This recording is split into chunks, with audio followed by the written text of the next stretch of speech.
Hello friends, स्वागत है आपका इजी एग्जाम सीरीज में। आज की वीडियो में हम बात करने वाले हैं पब्लिक इंटरनेशनल लॉ का, जो आपका जो है अंतर्राष्ट्रीय विधि होता है। ठीक है, लोक अंतर्राष्ट्रीय विधि होता है। यह जो है लोक अंतर्राष्ट्रीय विधि का जो है थ्योरी का जो है दूसरा पार्ट है। ठीक है, अगर जो टोटल लोक अंतर्राष्ट्रीय विधि की बात की जाए तो उसमें जो पार्ट आती है ना, तो उसमें जो है यह जो है चौथा पार्ट होने वाला है। और यह जो है आपकी क्लास जो काफी ज्यादा इंपॉर्टेंट होने वाली है, क्योंकि इसमें जो है थोड़ा आपको जो पहले जो है इसकी थ्योरी जो है पढ़ा चुके हैं। इसके बाद हम आपको जो है आज जो है उसके आगे का पार्ट दूसरा पार्ट करवाने वाले हैं। आपको जो हमने पिछली बार जो करवाया था थ्योरी, उसमें हम आपको क्या क्या करवाए थे। उसमें हम आपको परिभाषा करवा दी थी, आपका प्रकृति एवं क्षेत्र करवा दिया था। उसके आगे हम आपका जो है अंतरराष्ट्रीय विधि के स्रोत करवा दिए थे, प्रथा और आपका विधि के सामान्य सिद्धांत आज आपको जो है करवा दिया गया था। ठीक है, और उसके आगे आपको जो है क्या करवाया गया था, उसमें आपको जो है जो भी चीजें, ये चीजें आपको हो गई थी। और इसके आगे आज हम आपको क्या करवाने वाले हैं, आज हम आपको जो है कुछ चीजें इंपॉर्टेंट, बहुत ज्यादा इंपॉर्टेंट हैं, वो करवाने वाले हैं। जैसे इसमें आपका क्या हो जाएगा, अंतरराष्ट्रीय विधि एवं राष्ट्रीय विधि के बीच संबंध हो जाएगा आज जो करवाएंगे आपको। इसी में आपका जो संबंधों का सिद्धांत, भारतीय एवं ब्रिटिश प्रथाएं हो जाएंगी आपका सिलेबस में। इसके आगे जो है बात करी जाए तो अंतरराष्ट्रीय विधि में मान्यता आज हम आपको करवाने वाले हैं। विचारधारा, प्रकार और सिद्धांत, या जो इसी का पार्ट है ना, इसमें करवाने वाले हैं। अगला आपका इसमें जो है मान्यता के विधिक परिणाम आपको करवाएंगे। ये आपको देखा जाए तो ये 2 यूनिट आपकी टोटल हो गई। इसके आगे हम आपसे क्या बात करने वाले हैं, इसके आगे हम आपसे बात करने वाले हैं जो आपका प्रत्यार्पण है, इसको हम करवाएंगे। यह आपकी आधी 2.5 यूनिट आज हो जाएंगी, और 2.5 यूनिट आपको पिछले क्लास में करवा दिया था, तो कुल मिला के आपकी 5 यूनिट हो जाएंगे। और आपकी इस जो है लोक अंतर्राष्ट्रीय विधि में, मतलब आपका पब्लिक इंटरनेशनल लॉ में आपका जो है 8 यूनिट है। तो 8 यूनिट में अगर जो आपका 5 यूनिट हो जाएगी तो आपका 3 यूनिट बचेगा, उसको हम अगले वीडियो में आपको करवा देंगे, जो आपके लिए काफी ज्यादा इंपॉर्टेंट। ये जो पूरा सब्जेक्ट रहेगा, जो आप समझ लेंगे तो काफी ज्यादा सही रहेगा, क्योंकि यह सब्जेक्ट बहुत ही सरल है, कठिन नहीं है। लेकिन हाँ, अगर जो इसकी जो है थ्योरी की बात की जाए या फिर जो इसका सिलेबस का बात की जाए तो यह सिलेबस थोड़ा ज्यादा हो सकता है। तो हम स्टार्ट करते हैं अपना वीडियो। हम अपना वीडियो जो है अंतरराष्ट्रीय विधि एवं राष्ट्रीय विधि के संबंध से स्टार्ट करेंगे। ठीक है, तो हम स्टार्ट करते हैं आपका टॉपिक अंतरराष्ट्रीय विधि एवं विधि में संबंध। ठीक है, अंतरराष्ट्रीय विधि एवं राज्यों की विधि में संबंध। तो यह आपको जानते हैं, जैसे अगर जो आपका घर है तो आपके घर है ना, तो ऐसे चारों तरफ घर होते हैं। तो अगर जो आपका संबंध किसी दूसरे घर से नहीं होगा तो चीजें नहीं चल पाएंगी। उसी तरह से अंतरराष्ट्रीय विधि होगा। ठीक है, इसके जो राज्य होंगे ये एक दूसरे से संबंध रखेंगे ना। जैसे आपका जो शहर है, वहां पे अगर जो आप उस कानून नियम के तहत नहीं चलेंगे तो वहां पे दिक्कत आ जाती है। तो उसी तरह से आपका जो देश है या जो अंतरराष्ट्रीय विधि से अगर जो चलता है तो काफी ज्यादा सही है, वरना फिर थोड़ी बहुत दिक्कत रहती है। और उसी के हम बारे में बात करने वाले हैं। जैसे देखा जाए कि अंतरराष्ट्रीय विधि राज्यों के संबंध में लागू की जाती है। ठीक है, यह जो है इंटरनेशनल सब्जेक्ट होता है। आप लोग जानते हैं कि अंतरराष्ट्रीय विधि तो जानते हैं कि देशों का ही इसमें जो है खेल होना है और देशों का ही संबंध होना है। इसमें आप जो है अपने स्टेट की बात जो है नहीं करेंगे। यहाँ पर राज्य का मतलब जो है आपका देश माना जाएगा। ठीक है, राज्य विधि जिसे न्यायपालिका, जैसे आपके राज्य की विधि होती है जैसे न्यायपालिका, ठीक है, नगर पालिका आपकी जो होती है विधि देशों में लागू होती है। जैसे आपकी नगर पालिका होती है वह जो है आपके देशों में लागू होती है। लेकिन अंतरराष्ट्रीय विधि जो है आपके विदेशों के लिए लागू होती है, अलग अलग देशों के लिए जो है, मतलब जो देशों को चलाता है उसको अंतरराष्ट्रीय विधि कहते हैं। ठीक है, जो जिस नियम से चलाया जाता है। अगला आपका पॉइंट यहाँ पे, ये दोनों विधियों के बीच में संबंध स्थापित हो भी सकते हैं और नहीं भी। अब यहाँ पे सवाल उठता है कि ज्यादा सवाल यह है कि वर्तमान समय में इस विधि को व्यवहारिक महत्व है, हो गया है या नहीं हो गया है। तो यहाँ पर हमारे कहने का क्या मतलब है, जैसे राज्य विधि आपका होता है, ठीक है, तो यह न्यायपालिका वगैरह के लिए होता है, जिनको उसके अंतर्गत अधिकार और कर्तव्य प्राप्त होते हैं। ठीक है, आगे आपका पॉइंट, इन दोनों प्रणालियों में ऐसा शायद कोई संबंध है, क्योंकि या तो विधिक जो होती है 2 भिन्न भिन्न प्रणालियों पर गठित होती है, जिसमें से अपने जो है क्षेत्र में प्रभावी भी हो सकती है और तथा या विभिन्न न्यायालयों द्वारा अपने विषयों पर स्पष्ट रूप से की जाती है। और अगला आपका पॉइंट यहाँ पे, जब एक दूसरे में विरोध होता है तब दिक्कतें होती हैं, निष्कर्ष में कठिनाई होती है। जैसे आपकी जो विधि है, अभी आपको हम एक एग्जाम्पल से बता रहे हैं। जैसे यहाँ पे अंतरराष्ट्रीय विधि और संबंध क्या होगा, ये आपका जो है घर हुआ, ये आपका मान लो मोहल्ला है, ये आपका घर हुआ, ठीक है, और ये दूसरा, ये मोहल्ले हुए, ये दूसरे मोहल्ले हुए, ये घर हुए। ठीक है, तो यहाँ पर अगर जो आप जैसे यहाँ यूपी है, ये हरियाणा है, ये जो है पंजाब है, ये राजस्थान है, तो ऐसे जो है अगर जो इसके अंदर जो विधि चलती है, मतलब इसके अंदर जो सुप्रीम कोर्ट, हाई कोर्ट आपका नियम देता है, तो ये तो आप जानेंगे कि मतलब ये क्या भारत के अंदर, मतलब राज्य के अंदर विधि है, राज्य के अंदर विधि। ठीक है। और यहाँ पर मान लो ये जो देश हैं, अलग अलग देश हैं, ये चीन हुआ, ये मान लो आपका पाकिस्तान हुआ, ये मान लो बांग्लादेश हुआ, तो यहाँ पे जो है इनकी अलग अलग विधि चलती हैं। तो इन सबको जो है ये देशों को चलाने के लिए क्या होगा, एक आपका अंतरराष्ट्रीय विधि होगा। तो मान लो अंतरराष्ट्रीय आपका विधि जो है, ये जो अंतरराष्ट्रीय विधि, ये भी तो ऐसा नहीं कि ये चीजें गलत हैं, वो भी अपनी जगह पे सही ना। तो मान लो ये अंतरराष्ट्रीय विधि कोई नियम कह रहा है, ठीक है, वहीं पर जो है उसी प्रावधान को लेकर राज्य का भी कोई नियम है। तो क्या जो है, मान लो जैसे आपका एग्जाम्पल ये सिंपल सा एक है, जैसे अंतरराष्ट्रीय विधि कह रहा है 1+1 = 2 होता है, ठीक है। और आपका राज्य का नियम क्या कह रहा है, राज्य मतलब भारत के मान लो अंदर जो है, मान लो सुप्रीम कोर्ट कह रहा है कि 1+1 = 2 नहीं होता है, वो कह रहा 3 होता है। तो जब ये दोनों चीजें आ रही, मतलब ये दोनों जब नियम एक दूसरे के विरोध में होते हैं, तब किसका नियम माना जाएगा, तो यहाँ पर हम ये बात करने वाले हैं, ठीक है। तो किसका नियम माना जाएगा कि यहाँ पे अंतरराष्ट्रीय विधि का जो है नियम सर्वथा माना जाएगा, या फिर जो है अपने देश के मतलब राज्य की विधि का जो है नियम सर्वथा माना जाएगा, ठीक है। तो यहाँ पर हम आगे बात करते हैं कि जब एक दूसरे में विरोध होता है तब दिक्कतें होती हैं, और ऐसे में निष्कर्ष लेना जो काफी ज्यादा कठिनाई होती है। लेकिन राष्ट्रीय विधि को अंतरराष्ट्रीय विधि की प्रमुखता पर प्राप्त किया है, ठीक है। मतलब क्या है यहाँ पे कि अंतरराष्ट्रीय विधि जो है उसको प्रमुखता दी गई है राष्ट्रीय विधि से, मतलब अगर जो अंतरराष्ट्रीय विधि को ज्यादा प्रमुखता दी गई है। अगला आपका पॉइंट, मान्यता राष्ट्रीय विधि को मिलेगी। यहाँ पे जैसे अगर कुछ चीजों में अलग अलग हो सकता है, जैसे कोई बात में हो सकता है कि जो है अंतरराष्ट्रीय को जो है मान्यता मिली हो, तो यहाँ पे जो क्या है, मान्यता जो ज्यादातर केसों में राष्ट्रीय विधि को मान्यता मिलती है, तो एक सीमा क्षेत्र तय होता है होगा। वास्तव में अंतरराष्ट्रीय विधि राष्ट्रीय विधि के बगैर कार्य नहीं कर सकती। राष्ट्रीय विधिक प्रणाली के सहयोग और समर्थन के बिना यह ऐसा कुछ ना कर सकती है। मतलब आपकी अंतरराष्ट्रीय विधि जो होती है, ठीक है, उसके सहयोग के बगैर जो है, मतलब अंतरराष्ट्रीय विधि आपकी जो होगी वह जो किससे चलती है, वह आपकी राष्ट्रीय विधियों से चलती है, ठीक है। तो इसीलिए जो है राष्ट्रीय विधि और अंतरराष्ट्रीय विधि की अगर जो कंट्रोवर्सी होती है, तो वहां पे जो है सबसे ज्यादा मान्यता, अगर जो ज्यादातर मान्यता दी जाए तो राष्ट्रीय विधि को दी जाती है, ठीक है। लेकिन कुछ केसों में अपवाद हो सकता है, अभी हम आपको अपवाद बताएंगे कहाँ पे अपवाद हो जाएगा, ठीक है। और यहीं पे आपको ये चीजें समझ में आई होंगी। अगला आपका पॉइंट यहाँ पे हो जाएगा, भिन्नता के लिए विधि शास्त्री क्या कहते हैं। जैसे मान लो यहाँ पे अभी आपको बताया ना कि 1+1 = 2 होता है, ये आपका अंतरराष्ट्रीय विधि कह रही है। 1+1 = 3 होता है, ये आपका मान लो मतलब राष्ट्रीय विधि कह रही है। तो ये दोनों जगह भिन्न भिन्न हो गए ना, दोनों नियम अलग अलग हो गए ना। जैसे सिंपल सा चीज है आपका, जैसे मान लो अंतरराष्ट्रीय विधि क्या कह रही है, अंतरराष्ट्रीय विधि कह रही है आपका, और एक राष्ट्रीय विधि कह रही है। अंतरराष्ट्रीय विधि कह रही है कि पीएम बनने के लिए जो है 35 साल होनी चाहिए, मान लो, ठीक है। और राष्ट्रीय विधि कह रही है कि जो है 30 साल होनी चाहिए। तो यहाँ पे किसको ज्यादा वरीयता दी जाएगी, किसको ज्यादा माना जाएगा, तो यहाँ पर जो है अंतरराष्ट्रीय विधि कहाँ से बन के आई है। आप लोग बताएंगे ना कि राष्ट्रीय जो है विधि जो है अलग अलग जो है अंतरराष्ट्रीय विधि को चलाने के लिए अलग अलग देशों की राष्ट्रीय विधि से जो है चीजें निकल के जाती हैं, क्योंकि राष्ट्रीय विधि से अगर जो ही जो है जानो अंतरराष्ट्रीय विधि है, ना कि अंतरराष्ट्रीय विधि से राष्ट्रीय विधि है, इसमें दोनों अंतर है। मतलब राष्ट्रीय विधि जो है इससे क्या बना है, अंतरराष्ट्रीय विधि, ठीक है। अंतरराष्ट्रीय विधि किससे बनी है, राष्ट्रीय विधियों से, ना कि राष्ट्रीय विधियों से अंतरराष्ट्रीय विधियों से राष्ट्रीय विधि बनी है। तो यहाँ पर दोनों का जो है विरोध हो रहा है ना, एक दूसरे का विरोध कर रहे हैं, ये चीजें एक दूसरे को गलत साबित कर रही हैं।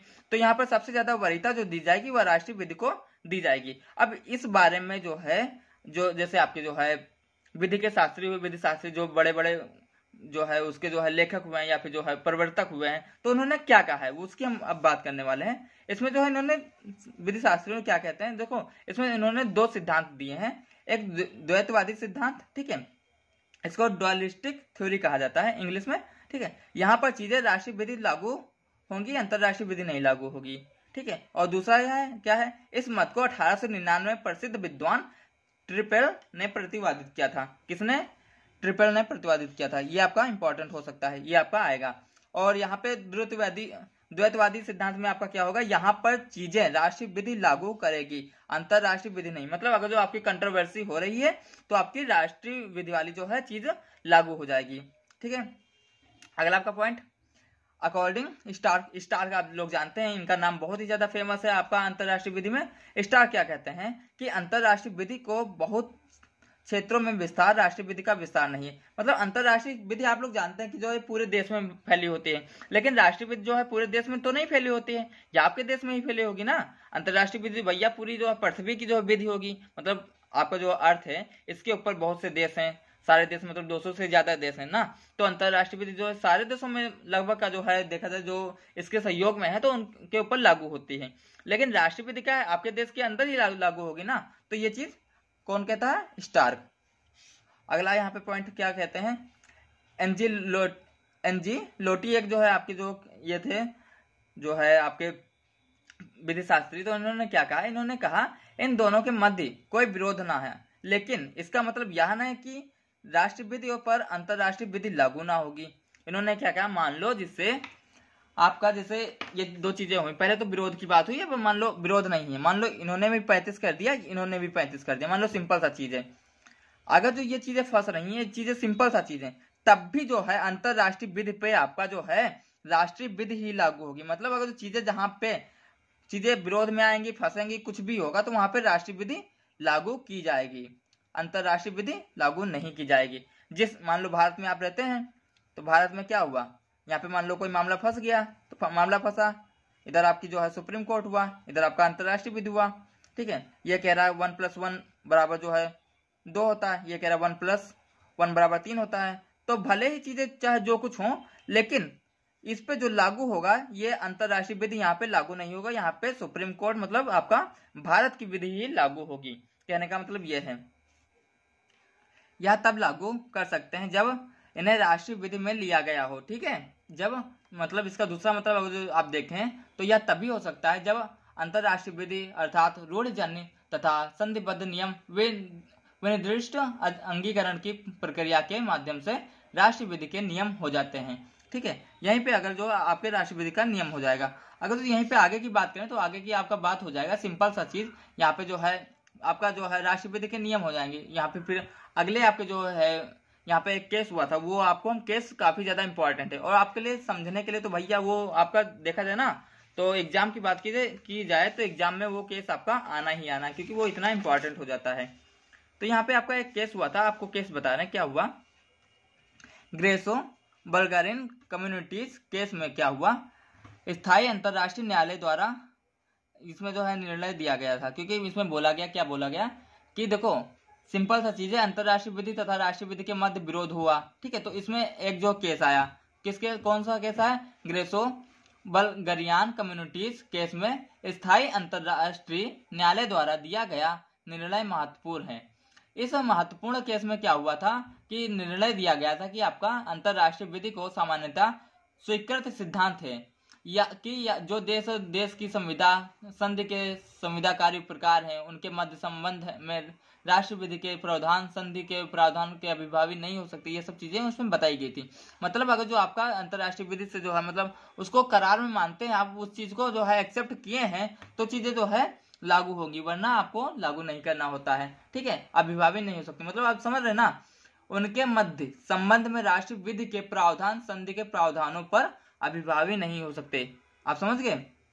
अगला आपका पॉइंट हो जाएगा एकात्मक सिद्धांत। एकात्मक सिद्धांत क्या होता है, यह सिद्धांत जर्मन के 2 वैज्ञानिकों ने प्रतिपादित किया था। किन्होंने, मोसर और मार्टेस ने।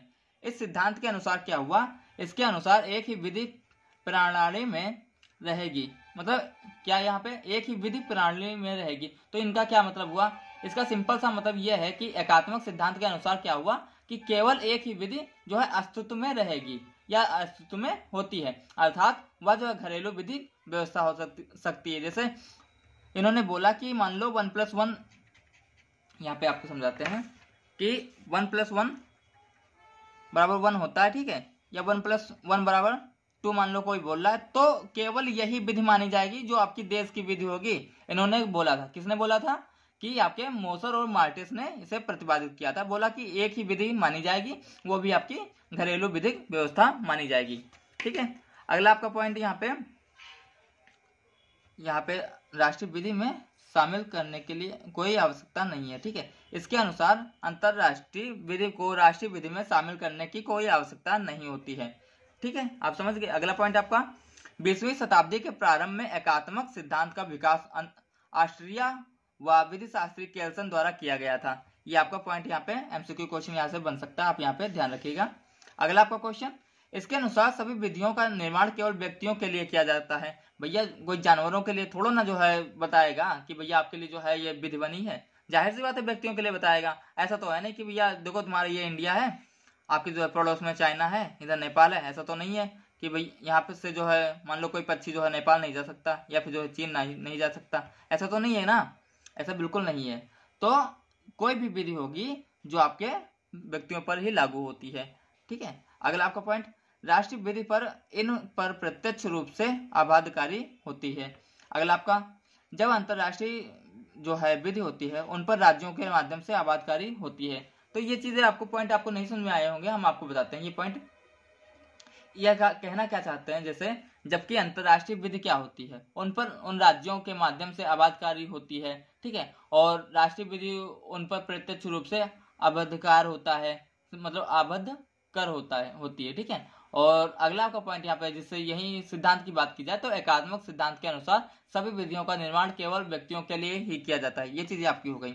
आपका अगला जो सिद्धांत है वो क्या है, समन्वयकारी सिद्धांत। समन्वयकारी सिद्धांत क्या है, इस सिद्धांत के प्रवर्तक ओकनेल हैं। ठीक है, इस सिद्धांत के अनुसार व्यक्ति अनन्य रूप से ना तो राज्य की विधिक व्यवस्था में और ना ही अंतरराष्ट्रीय विधिक व्यवस्था में अपने जीवन को व्यतीत करता है।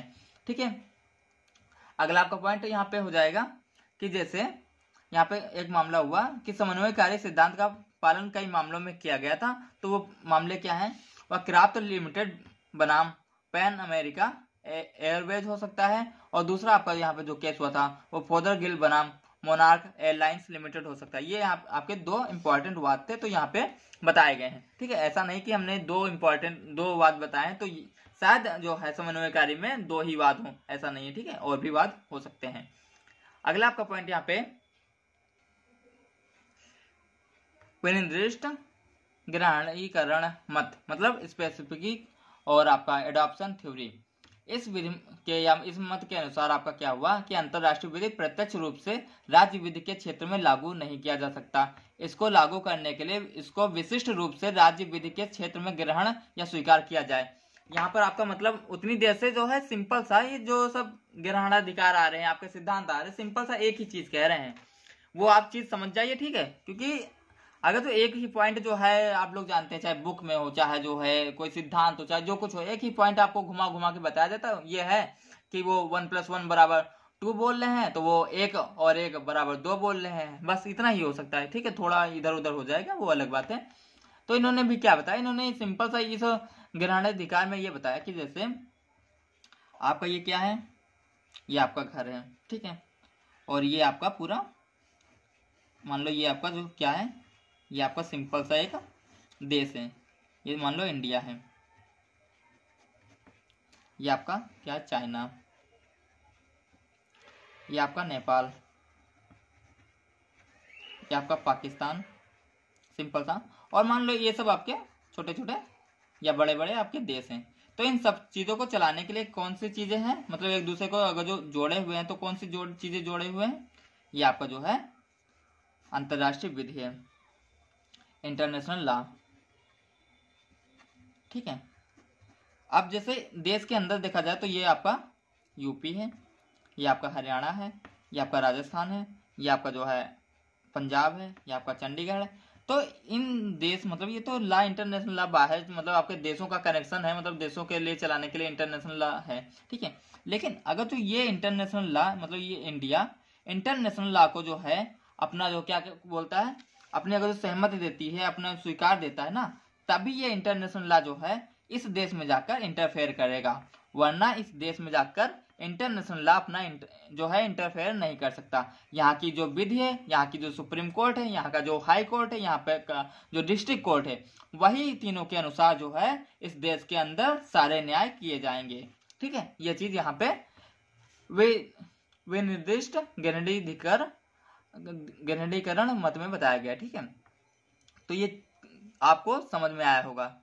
ठीक है, अगला आपका पॉइंट यहाँ पे हो जाएगा कि यहाँ पे एक वाद हुआ। क्या उन्होंने बोला कि जॉली जॉर्ज बनाम बैंक ऑफ कोचिन के बाद में क्या हुआ, इसमें क्या हुआ, यह जो है थोड़ा डिफरेंट वाद है, क्योंकि ये जो आपको नियम बताया इससे ये थोड़ा अलग है। इसमें क्या हुआ, सुप्रीम कोर्ट ने मानवीय अधिकारों को अंतरराष्ट्रीय संविधा के बारे में कहा कि राज्य पक्षकारों के सकारात्मक प्रतिबद्धता से ग्राह्य विधायनी कार्यवाही प्रेरित होती है, परंतु इससे प्रसंविधा स्वतः ही भारतीय विधि का प्रयोज्य भाग्य नहीं बन जाती।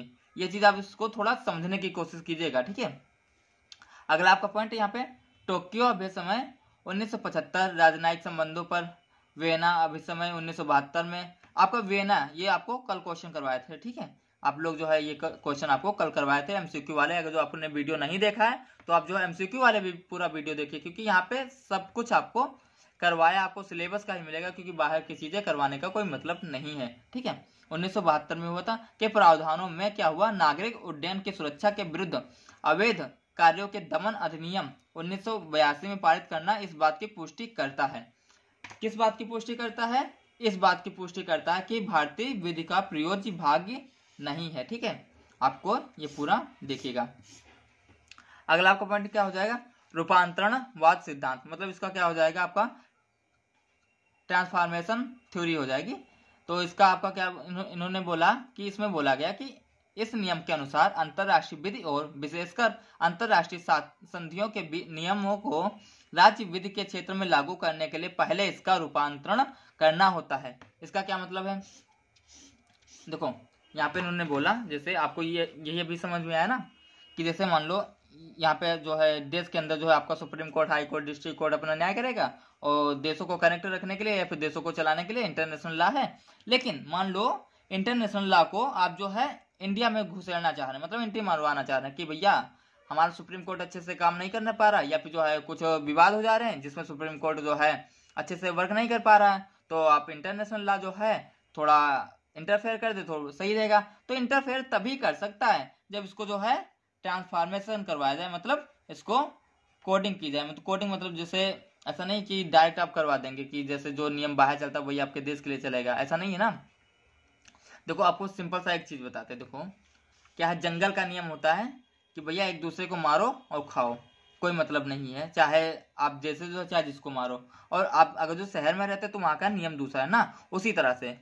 हालांकि ये उदाहरण यहाँ पे सही नहीं है, लेकिन हाँ यहाँ पे इंटरनेशनल लॉ में जो है, मतलब जो आपका विधि है, मतलब जो आपका अंतरराष्ट्रीय विधि है, वहां पे कोई दूसरा नियम है। ठीक है, आपका जो है देश के अंदर कोई दूसरा नियम लगता है, तो दोनों नियम अलग अलग हुए ना। तो ऐसा तो नहीं है कि जो देशों का नियम आप जो है देश के अंदर थोप देंगे, तो ऐसा भी नहीं। तो अगर जो ऐसा आप करना चाह रहे हैं कि मतलब जो है देशों को, मतलब जो देश चलाने का नियम है, मतलब आपका जो है अंतरराष्ट्रीय विधि, अगर जो उसको आप अपने देश में लागू करवाना चाह रहे हैं, तो भैया क्या होना चाहिए, पहले उसका ट्रांसफॉर्मेशन करवा लेना चाहिए, मतलब ट्रांसफॉर्मेशन होना चाहिए। ठीक है, अगला आपका पॉइंट यहाँ पे अंतरराष्ट्रीय विधि रूढ़गत तथा संधिबद्ध को राज्यों द्वारा स्वीकृत किस पर लागू करती है, किस सीमा तक लागू करती है, इसके लिए अलग अलग राज्य अलग अलग अभ्यास करते हैं। अलग अलग राज्य मतलब देखो जैसे अंतरराष्ट्रीय विधि आप जानते हैं कि रूढ़िगत होता है, और फिर जो है इसमें क्या हो जाएगा, इसमें आपका जो है रूढ़िगत होता है और संधिबद्ध होता है। मतलब संधिबद्ध आप जानते हैं ना, एक दूसरे से समझौता करके जो काम करवाया जाए उसमें संधिबद्ध होता है। जैसे अगर जो एक आप जानते हैं ना कि अगर जो एक्सीडेंट हो जाता है और एक दूसरे को पकड़ लेते हैं, मतलब जानने वाले होते हैं, तो क्या होता है कि पुलिस थाने में जाते हैं, तो वहां पे क्या होता है, वहां पर भी संधि करवाई जाती है, कंप्रोमाइज करवाया जाता है ना। तो उसी तरह से संधिबद्ध होना होता है। ठीक है, तो यहाँ पे बोला गया कि अंतरराष्ट्रीय विधि में भी जो है आपका संधि होती है। ठीक है, तो उसके लिए आपको जो है अलग अलग देश जो है अलग अलग तरह से व्यवस्था अपनी करते हैं, अलग अलग अभ्यास अपना करते हैं। तो आपका ग्रेट ब्रिटेन का अभ्यास और इंडिया का अभ्यास आपके सिलेबस में दिया गया है, तो आपको हम ग्रेट ब्रिटेन का अभ्यास आपको बताते हैं।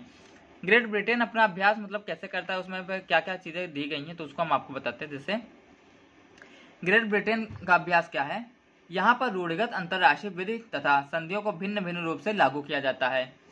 और रूढ़िगत आपकी विधियां हो जाएंगी, एक तरफ आपकी संधियां हो जाएंगी। तो रूढ़िगत में क्या हो जाएगा, रूढ़िगत विधि में वह रूढ़ि जिसे सार्वभौमिक मान्यताओं से विधि ये नियम तभी या फिर उससे नियम असंगत नहीं होते। जैसे कोई भी रूढ़ी होती है, रूढ़ी आपको कल बताए थे, प्रथा आपको कल बताए थे, मान लो कोई भी रूढ़ी होती है, उसको अगर जो सभी लोग मानते हैं, सार्वभौमिक मतलब मान्यता का जो मिल जाती है, तो उस जो है उस रूढ़ी को विधि बना दी जाती है। ठीक है, उस विधि को ये लोग अपना पहले इससे पहले के नियम में असंगत कर ले नहीं करते हैं, लेकिन हाँ उसमें जो है चीजें जो है अच्छे से अपना नियम चालू करने की अभ्यास करते हैं। अगला आपका यहाँ पे इस अभ्यास का समावेशन का सिद्धांत कहा जाता है। अब यहाँ पे आपको क्वेश्चन बनेगा कि समावेशन का सिद्धांत किसे कहते हैं, मतलब आपका एमसीक्यू क्वेश्चन में। तो आप क्या लिखेंगे कि रूढ़िगत अंतर्राष्ट्रीय विधि में जो है मतलब सार्वभौमिक जो आप करते हैं ना उसको एंट्री करवाते हैं, तो उसको जो है आपका जो है सार्वभौमिक समावेशन का सिद्धांत हो जाएगा। ठीक है, अंतर्राष्ट्रीय विधि के नियमों के बारे में ब्रिटेन के इस अभ्यास को समावेशन का सिद्धांत के नाम से जाना जाता है। समावेशन के सिद्धांत को ब्रिटेन में कई मामलों में लागू किया गया था। आप लोग जानते हैं कौन कौन से मामले थे? वो मामले थे वारबिट मामला, ट्रिलेट बनाम आपका जो है बाथ मामला, या फिर यहाँ पे हिथफील्ड बनाम चिल्टन हो जाएगा। और भी मामले थे जिसमें से आपका जो है डोल्डर बनाम लॉर्ड अटिंगफील्ड मामला हो जाएगा। ठीक है, तो यहाँ पे वो मामले हुए थे। अगला का यहाँ पे पॉइंट जो हो जाएगा संधिया। संधिया आपका क्या होगा? संधियों को लागू करने में जो है ब्रिटिश अभ्यास जो है प्रमुख रूप से संवैधानिक प्रावधानों पर आधारित होता है। तो यहाँ पे कुछ संधियां न्यायालयों पर केवल तब तक अबाध्यकारी होती हैं जब तक संसद द्वारा उच्च संधि से संबंधित अधिनियम पारित ना कर दिए जाएं। ठीक है, इन संधियों में व्यक्तिगत अधिकारों या दायित्व को प्रभावित करने वाली वित्तबद्धताओं आपकी जो होती हैं उनको अधिरोपित करने वाली जो या फिर जो है अगर जो अलग बात की जाए तो न्यायालयों में उनके प्रवर्तन के लिए समन जो होता है समन विधि या स्टेट्यूट बनाने के लिए संशोधन की अपेक्षा की जाती है। ठीक है, तो ये चीजें आपकी संधियों में हो जाएगा। तो आपका यहाँ पे ग्रेट ब्रिटेन का अभ्यास आपका एंड हुआ। अब हम बात करते हैं अपना इंडिया का। इंडिया अपना जो है बेस्ट है भाई, इंडिया की बात करते हैं। तो इंडिया का आपका अभ्यास, तो भारतीय अभ्यास के देखो भारतीय संविधान के आर्टिकल 51 जो है इसमें स्पष्ट रूप से लिखा गया है कि भैया अपना जो है विदेशों से मतलब जो अलग भी देश हैं उनसे तो अच्छे से शांतिपूर्वक रहना है, ज्यादा चीजें उंगली नहीं करनी। मतलब क्या दिक्कत है भाई, किसी से अगर जो आराम से चल रहा है ना तो आराम से सबको शांतिपूर्वक रहना है। तो भारतीय संविधान के आर्टिकल 51 में विश्व के प्रति भारत की सामान्य बाध्यता के लिए प्रावधान है। अंतरराष्ट्रीय शांति एवं सुरक्षा की अभिवृद्धि यहाँ पे जो बताई गई, मतलब 4 प्रावधान इसमें दिए गए तो आपको बता रहे हैं। और ऑप्शन 2 आपका मतलब आपका जो है यहाँ पे दूसरा पॉइंट हो जाएगा कि राष्ट्रों के बीच न्याय संगत और सम्मानपूर्ण संबंध बने रहें। और तीसरा पॉइंट आपके यहाँ पे अंतरराष्ट्रीय संधि और विधि को जो मानते हैं उससे परस्पर व्यवहार व आदर मिले। मतलब आपका अंतरराष्ट्रीय संधि और विधि को जैसे हम लोग मानते हैं या फिर जो है अदर देश वाले भी मानते हैं, तो एक दूसरे से ऐसा नहीं तो कि हम भी वो चीज मानते तुम भी वो चीज मानते, तो एक दूसरे को परस्पर व्यवहार मिले, आदर मिले। आप लोग जानते हैं कि आदर हुआ, मान सम्मान हुआ है, अगर जो आप उसको देंगे तो आपको भी मिलेगा। ठीक है, तो उसी तरह से ये लोग उसमें विश्वास रखते हैं कि दूसरों को भी आदर जो है मिले। ठीक है, आपका अगला पॉइंट जो हो जाएगा अंतरराष्ट्रीय विवादों को मध्यस्थता निपटाने के लिए प्रोत्साहन मिले। मतलब यहाँ पे जो है उनके बीच की अगर जो यहाँ पे कोई दिक्कतें हैं तो उनको निपटाने के लिए प्रोत्साहन मिले अंतरराष्ट्रीय विवादों को। ठीक है, ये आपको जो है इंडिया चाहता है। देखो इंडिया की कितनी अच्छी सोच है, इंडिया क्या चाहता है केवल किताबों में, और जो है नेता क्या चाहते हैं, नेता आप जानते हैं क्या चाहते हैं भाई। संविधान आपका गजब का है, संविधान में इतना अच्छा अच्छा सब लिखा है, जो चीजें लागू हो जाएं तो जन्नत हो जाएगा। अगला आपका पॉइंट रूढ़िगत अंतरराष्ट्रीय विधि। ऑप्शन आपका यहाँ पे जो है अगला आपका मतलब जो यहाँ पे रूढ़िगत विधि हो जाएगी, इसके अंदर ये पॉइंट है भारतीय अभ्यास के अंदर। तो यहाँ पे बोला गया यह भी ब्रिटेन के अंगीकृत के सिद्धांत का पालन करता है। इस प्रकार भारतीय अंगीकृत आपका पालन करने का क्या मतलब होगा, जैसे ग्रेट ब्रिटेन में जो सिद्धांतों का पालन करता है उसी तरह से रूढ़िगत अंतरराष्ट्रीय विधि जो है वहीं से है ना, तो उसी तरह से अंगीकृत के सिद्धांत का पालन करता है, मतलब उसी का एक हिस्सा है। इस प्रकार भारतीय न्यायालय अंतरराष्ट्रीय विधि के रूढ़िगत नियमों को लागू करेंगे। ठीक है, भारतीय न्यायालय अंतरराष्ट्रीय विधि के रूढ़िगत नियमों को लागू करेंगे यदि उन पर राष्ट्रीय विधि के स्पष्ट नियम अभिभावी नहीं होते तो। अगला आपका पॉइंट यहाँ पे एक केस हुआ, कौन सा केस हुआ, एसडीएम जबलपुर बनाम शुक्ला के मामले में न्यायमूर्ति HR खन्ना ने विस्मतकारी मत में निर्णय दिया कि यदि राष्ट्रीय विधि और अंतर्राष्ट्रीय विधि के बीच में विरोध है तो न्यायालय राष्ट्रीय विधि को परिवर्तित करेगा। ठीक है, यहाँ पे आपका ये इंपॉर्टेंट केस हो जाएगा। ठीक है, अगला आपका पॉइंट यहाँ पे, gramophone company of India limited बनाम वीरेंद्र बहादुर पांडे के बाद में सुप्रीम कोर्ट को संप्रेषण अंतरराष्ट्रीय विधि के रूढ़िगत नियमों के आबद्ध कर और बल्क से संबंधित था। इस वाद में समावेशन का सिद्धांत लागू हुआ था। अब यहाँ पे आपको क्वेश्चन बन सकता है कि समावेशन का सिद्धांत कहाँ पे लागू हुआ था, तो आप वहाँ पे आपके ऑप्शन देंगे, ये वाला वाद, ये वाला वाद। तो वहाँ पे आपका करेक्ट आंसर क्या हो जाएगा, gramophone company of India limited बनाम वीरेंद्र बहादुर पांडे के बाद में सुप्रीम कोर्ट ने जो है ये समावेशन का सिद्धांत लागू करवाया था। अगला आपका पॉइंट क्या हो जाएगा, संधियां। ये जो है आपका भारतीय अभ्यास के अंदर ही पॉइंट है। यहाँ भारतीय विधि में दो संधि को विचारधाराएं प्रचलन में है। यहाँ पे भारतीय विधि में जो है ना दो संधियां प्रचलन में है। नंबर 1 पे आपकी प्रथम विचारधारा के अनुसार संधियां जब तक विधान द्वारा क्रियान्वित नहीं होती जाती वह न्यायालय अपने आप बंद नहीं कर सकता। मतलब यहाँ पे यह है कि प्रथम विधि की जो है आपकी संधि उसके अनुसार क्या है कि जब तक कोई विधान द्वारा जो है कोई संधि जो है क्रियान्वित नहीं हो जाती है तब तक जो है न्यायालय उसको अपने आप बंद नहीं कर सकता। ठीक है, या फिर आप बंद नहीं कर सकता। अगला आपका पॉइंट यहाँ पे, भारतीय न्यायालय द्वारा कई मामलों में निर्णय दिया गया कि संधि को अभिव्यक्ति रूप से परिवर्तित करने की शक्ति आपको यहाँ पे परिवर्तित करने की अपेक्षा की जाएगी। ठीक है, और यहाँ पे अगले इसमें आपके मामले कौन से हुए थे, यहाँ पे रूढ़िगत अंतरराष्ट्रीय आप लोग इसमें जो मामले हुए थे संधि को लेकर, तो इसमें मामले हुए आपके इंपॉर्टेंट मामले जो हैं निर्मा बनाम राजस्थान, शिव कुमारी शर्मा बनाम भारत संघ, मोतीलाल बनाम यूपी गवर्नमेंट और आपका मगन भाई बनाम भारत संघ हो जाएगा। ठीक है, ये आपके इंपॉर्टेंट पॉइंट हो जाएंगे। तो आपकी प्रथम विचारधारा तो हो गई भैया। प्रथम विचारधारा जो है संधियों की, आप जानते हो कि भारत में दो विचारधाराएं जो है प्रचलन में है, संधि की दो प्रचलन में है विचारधारा। तो पहले विचारधारा आपको कंफर्म हो गई। दूसरी विचारधारा आपकी क्या है कि भारत में सभी संधियां विधान द्वारा क्रियान्वयन की अपेक्षा नहीं कर सकती। भाई सारी संधियां जो है विधान थोड़ा मतलब जो है आपका न्यायपालिका थोड़ा ना चलाएगा। केवल जो संधियां व्यक्तिगत अधिकारों को प्रभावित करती हैं उनके परिवर्तनीय होने के लिए विधान द्वारा क्रियान्वयन की अपेक्षा की जाएगी। मगन भाई ईश्वर भाई बनाम भारत संघ में दूसरी विचारधारा अपनाया गया था। अब यहाँ पे हम बताते हैं इसमें हुआ क्या, आप ये चीजें समझे। तो यहाँ पे हुआ क्या, जिसे यहाँ पे बोला गया कि आप जानते हैं कि जो भारत में, अभी आपको दूसरे पे समझा रहे हैं कि भारत में जो है अभी आपका जो है ये आपका ग्रेट ब्रिटेन था, ये भारत था। तो यहाँ पे जो नियम चले मतलब क्या हुआ, यहाँ पे नियम अभी आपको हमने बताया क्या कि यहाँ पर भी ब्रिटेन के तरह जो है सिद्धांत को अंगीकृत किया गया। मतलब ये ब्रिटेन है आपका, तो ये आपका इंडिया है।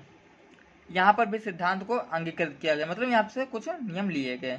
तो यहाँ पे जब नियम लिए गए तो वो जो दो मान लो संधि के टाइप के नियम लिए गए, संधि मान लो कोई संधि ली गई, दो नियम लिए गए। तो यहाँ पे दो टाइप की हो गई, एक पहला सिद्धांत एक दूसरा सिद्धांत यहाँ पे प्रचलन में हो गया।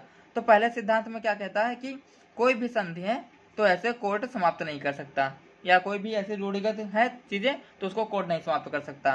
ठीक है, दूसरे में आपका क्या कहता है कि दूसरे में आपका ये कह रहा है यहाँ पे कि मान लो कि आपका कोई भी चीजें हैं जैसे आपके व्यक्तिगत अधिकारों का प्रभावित करते हुए, मान लो कोई भी संधि है जो आपके व्यक्तिगत अधिकारों को प्रभावित करेगी, तब आप उसको कोर्ट जो है उसको परिवर्तित कर सकता है, वरना उसको परिवर्तित करने की कोई अपेक्षा नहीं की जाती। यहाँ पर ये बताया गया है। और ये संधि 2 में जो है आपके विवाद हुए थे मगन भाई ईश्वर भाई बनाम भारत संघ। ठीक है, और आपके जो है संधि 1 मतलब जो है सिद्धांत 1 में जो है आपके विवाद हुए थे, अभी आपको बताएं तो वहां पे आपके विवाद हुए थे, एक मिनट, हाँ वहां पे आपके बात हुए थे निर्मा बनाम राजस्थान, शिव कुमार शर्मा बनाम भारत संघ और मोतीलाल बनाम यूपी गवर्नमेंट। ठीक है, ये आपके वाद हुए थे। यहाँ पर आते आते आपका एक यूनिट समाप्त हो गई। आपकी कौन सी यूनिट समाप्त हुई, आपकी अंतरराष्ट्रीय विधि एवं राष्ट्रीय विधि के बीच में संबंध, ये वाली यूनिट आपकी समाप्त हुई। इसमें आपका जो है संबंधों का सिद्धांत आपने पढ़ लिया और भारतीय एवं ब्रिटिश प्रथाएं आपकी ये पढ़ ली। आपकी जो है एक यूनिट यहाँ पे एंड हो गई। ठीक है, अब हम आपसे जो है थोड़ा बात करने वाले हैं। जैसे आपको देखते हैं कि आपका एग्जाम जो है एमसीक्यू बेस ही होगा, एमसीक्यू बेस्ड आपका एग्जाम होगा। 100 क्वेश्चन होंगे। आपको जो यूनिवर्सिटी शायद 75 क्वेश्चन करवाए, आपको करना होगा। ये जो 75 क्वेश्चन हैं, इन 75 क्वेश्चन की तैयारी जो है, प्रिपेयर आप कैसे कर सकते हैं। प्रिपेयर करने के लिए आपके लिए 2-3 चीजें होनी चाहिए। एक तो माइंड सेट होना चाहिए कि आपको एमसीक्यू क्वेश्चन ऐसे ऐसे करने हैं, ठीक है। और दूसरी चीज आपका जो है, आप क्वेश्चन को कैसे जो मिनिमाइज कर सकते हैं, मीन्स आपके ऑप्शन मिनिमाइज कैसे कर सकते हैं। ऑप्शन मिनिमाइज करने के लिए आपको प्रैक्टिस करनी होगी क्वेश्चनों की, और प्रैक्टिस करने के लिए आपके पास क्वेश्चन सीरीज होनी चाहिए, क्वेश्चंस होने चाहिए। आपको क्वेश्चन कैसे मिलेंगे ये हम आपको अब बताने वाले हैं। आपको जो है यहाँ पे जो नंबर दिया जा रहा है, आप यहाँ से जो है क्वेश्चन की पीडीएफ ले सकते हैं। तो आपकी जो पीडीएफ लेने का मतलब यहाँ पे जो है आपको क्वेश्चन की पीडीएफ के लिए पूरी ऑल टू ऑल डिटेल बता दी जाएगी, आपको कैसे क्वेश्चन पीडीएफ मिल जाएगी। इस क्वेश्चन पीडीएफ में आपकी जो है 1900 लगभग एमसीक्यू क्वेश्चन होंगे। एमसीक्यू क्वेश्चन 300 लगभग आपके वन लाइनर क्वेश्चन होंगे। वन लाइनर आप समझते हैं, जैसे आपका बात की जाए तो 42वां संविधान संशोधन में क्या बताया गया है, ठीक है। मोरारजी देसाई के काल में जो है कौन सा संशोधन किया गया है, आपका जो है जो अमेंडमेंट होता है तो उसके लिए जो है कौन सी धारा का चेंजिंग होना जरूरी है, या फिर ऐसे जो है काफी ज्यादा जो काफी इंपॉर्टेंट क्वेश्चन होते हैं। या फिर आपकी धारा की बात की जाए तो धारा 143 में आपका क्या बताया गया है, और आपका अगर जो पब्लिक इंटरनेशनल लॉ की बात की जाए तो वहां पे जो कोर्ट के लिए जो है क्या जरूरी होता है। तो मतलब जो वन लाइनर क्वेश्चन होते हैं उस टाइप के आपको 300 one liner question most important मिलने वाले हैं। मोस्ट इंपॉर्टेंट अगर जो आपको 1900 और ये 300 को मिला के 2200 प्लस क्वेश्चन जो है पीडीएफ में, अगर जो इसकी आपको पीडीएफ चाहिए, ठीक है, तो आपको जो है इस नंबर पे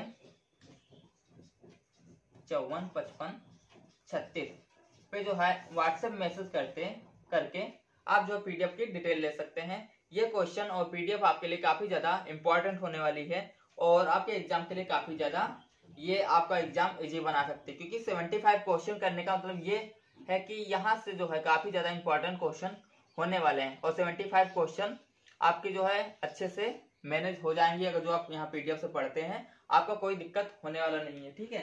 तो अगर जो आप चाहना तो यहाँ से आप पीडीएफ के लिए डिटेल ले सकते हैं, ठीक है। तो हम आगे अब हम दूसरे यूनिट की बात करते हैं। वो आपकी यूनिट है कि अंतरराष्ट्रीय विधि में मान्यता, ठीक है।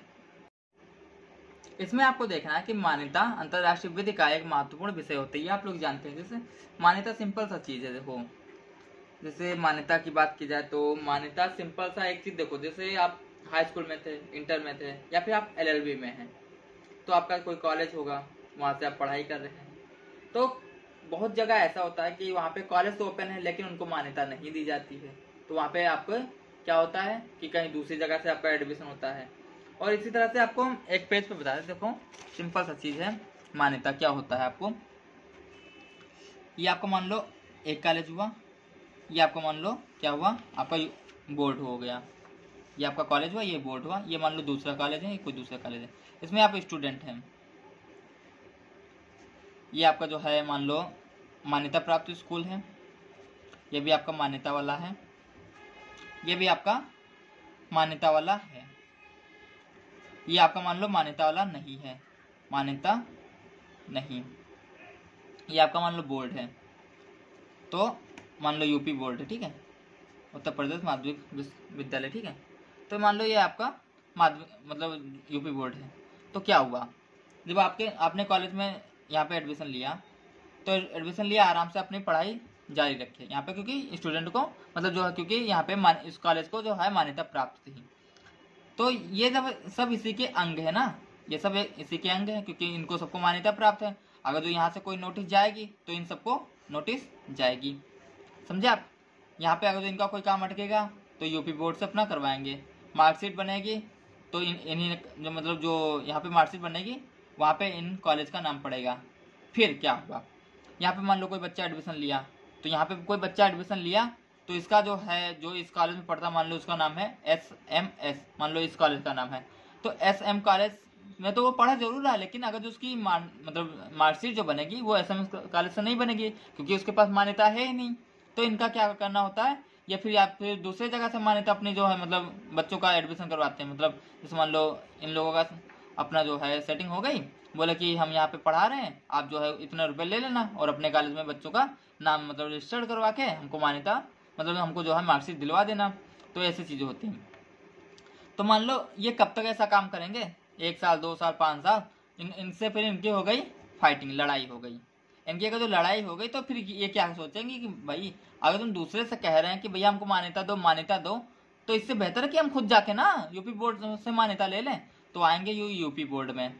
अब यूपी बोर्ड में तो ऐसा जुगाड़ है नहीं कि भैया ये, क्योंकि ये जो है गवर्नमेंट का है, यहाँ पे गवर्नमेंट अकेले कब्जा किया हुआ है। ऐसा तो नहीं है कि यहाँ पे जो है आपका यूपी गवर्नमेंट है, यहाँ पे आपका जो है MP गवर्नमेंट है, यहाँ पे आपका जो है यहाँ पे राजस्थान गवर्नमेंट है, ऐसा नहीं है ना। यहाँ पे अगर तो यूपी गवर्नमेंट का है तो भैया यूपी गवर्नमेंट का कब्जा है। अगर तो इन सबका होता तो ये जब मान्यता लेने आते भाई साहब यहाँ वाले SMS वाले, तो क्या पूछते कि MP वाले से कि मैं मान्यता दूं ना दूं। ये कहते हैं राजस्थान वाले से कि मान्यता नहीं, तुमको नहीं देना है। ये लोग कहते नहीं हम दे रहे हैं। तो यहाँ पे क्या होता, तो यहाँ पे कंट्रोवर्सी होती है। मतलब अगर 10 लोग हैं तो 10 लोगों में मान लो ये भी तो होगा ना कि हाँ इनको मान्यता दे दो, कुछ लोग कहेंगे कि मान्यता दे दो, कुछ लोग कहेंगे कि मान्यता ना दो। तो यहाँ पे अगर जो ऐसी चीज होती तो यहाँ पे चीजें होती दिक्कत। तो फिर आगे क्या हुआ, तो ये यूपी गवर्नमेंट का था तो इन्होंने डायरेक्ट सिंगल बंदे का है तो इन्होंने जो है इस SMS वाले को मान्यता दे दी। इसी तरह से आपका जो है इंटरनेशनल लॉ में पूरा मान्यता का मतलब पूरी एक यूनिट का एक टॉपिक ही है, मतलब पूरी एक यूनिट है। तो आपको अगर जो इतना समझ में आया होगा तो हम आपको वो भी यूनिट पूरी समझा सकते हैं, क्योंकि अगर जो इतना आप समझ गए तो समझिए आपकी वो पूरी यूनिट आप समझ गए। तो हम आपको उसको बता रहे हैं कि अब वो कैसे आपका जो है काम करता है, कि मान्यता आपका कैसे काम करता है। देखो यहाँ पे देखो, सिंपल सा मान्यता, ज्यादा कुछ है नहीं। मान्यता व प्रक्रिया देखो सिंपल सा, जैसे अभी आपको पता है यूपी बोर्ड, तो मान लो ये अंतरराष्ट्रीय समुदाय हुआ, इंटरनेशनल ग्रुप हुआ, समुदाय हुआ, ठीक है। यहाँ पे मान लो आपका इंडिया है, चाइना है, यहाँ पे नेपाल है, आपका यहाँ पे कौन है आपका है, मान लो अफगानिस्तान है। तो मान लो इन चारों को, इनको मान्यता है, इन सबको मान्यता जानो है। यहाँ पे मान्यता क्या मतलब, अगर तो इंटरनेशनल ग्रुप में मतलब इंटरनेशनल समुदाय में आप मान्यता ले लेते हैं तो उससे क्या होगा, आप इंटरनेशनल मतलब विधि में जो है थोड़ा हस्तक्षेप कर सकते हैं। मतलब वहाँ पे जो है अपने जो है व्यू दे सकते हैं, वहाँ पे जो चीजें थोड़ा सुधार सकते हैं, या फिर कानून संबंधों से आप कर सकते हैं, या फिर वहाँ पे सहमति आपकी जो है जरूरी हो जाएगी। इंटरनेशनल मतलब जो है आपका इंटरनेशनल आपका अगर जो कहा जाए तो अंतर्राष्ट्रीय समुदाय में आपका जो है थोड़ा नाम हो जाएगा, मतलब आपकी जो है वहाँ पे वैल्यू हो जाएगी। मैं कहने का मतलब ये है। तो यहाँ पे मान लो इन लोगों की वैल्यू है, ये सोच रहा है कि अफगानिस्तान वाला हमको भी वैल्यू मिल जाए, हम भी जो है यहाँ पे अगर जो कोई नियम है तो उसको हम भी चेंज कर पावे, मतलब कोई भी चीजें अपना व्यू रख पावे, और भी चीजें अंतर्राष्ट्रीय समुदाय में होती हैं। तो ये अब जब आया यहाँ पे अंतर्राष्ट्रीय समुदाय के पास, तो क्या बोला कि हमको मान्यता दे दो। तो मान्यता तो ये दे देंगे, लेकिन उससे पहले ये चेक करेंगे कि भैया तुम ये मान्यता जो ले रहे हो, ठीक है, मान्यता जो तुमको देंगे इस चीज का, जो इसमें आप एंट्री कर लेंगे अंतर्राष्ट्रीय में, तो आप क्या जो है अपने दिल से मतलब आप जो है इसको क्या मान्यता लेने ही चाहते हो, या फिर इसके जो कर्तव्य होंगे क्या उसकी तुम पूर्ति कर पाओगे, ये भी चेक करना होता है। नंबर दूसरा क्या चेक करना होता है कि मान लो तुमको मान्यता दे रहे हैं, तो मान लो तुम्हारे पास, मान लो इसमें तुम्हारा खर्चा है 10 रुपए का, तो क्या तुम्हारी जो है क्षमता है 10 रुपए खर्च करने की, या फिर तुम्हारी वैल्यू है। अगर जो ऐसा मतलब वो सारी शर्तें पूरी कर रहा है ये अगला वाला देश, तभी इसको मान्यता दी जाएगी। और मान्यता देने से पहले एक चीज और भी है, यहाँ पे अगर जो ये देश मतलब जो यहाँ पे पहले से ऐड हैं, इन लोगों की सहमति भी जरूरी होती है। अगर जो यहाँ पे ये लोग सहमत नहीं देते हैं ना, तो इंटरनेशनल जो समुदाय होता है वो ऐसा मान्यता यहाँ पे नहीं दे पाता है, ठीक है। तो आपको मान्यता की समझ में आ गई होगी कि मान्यता क्या होता है।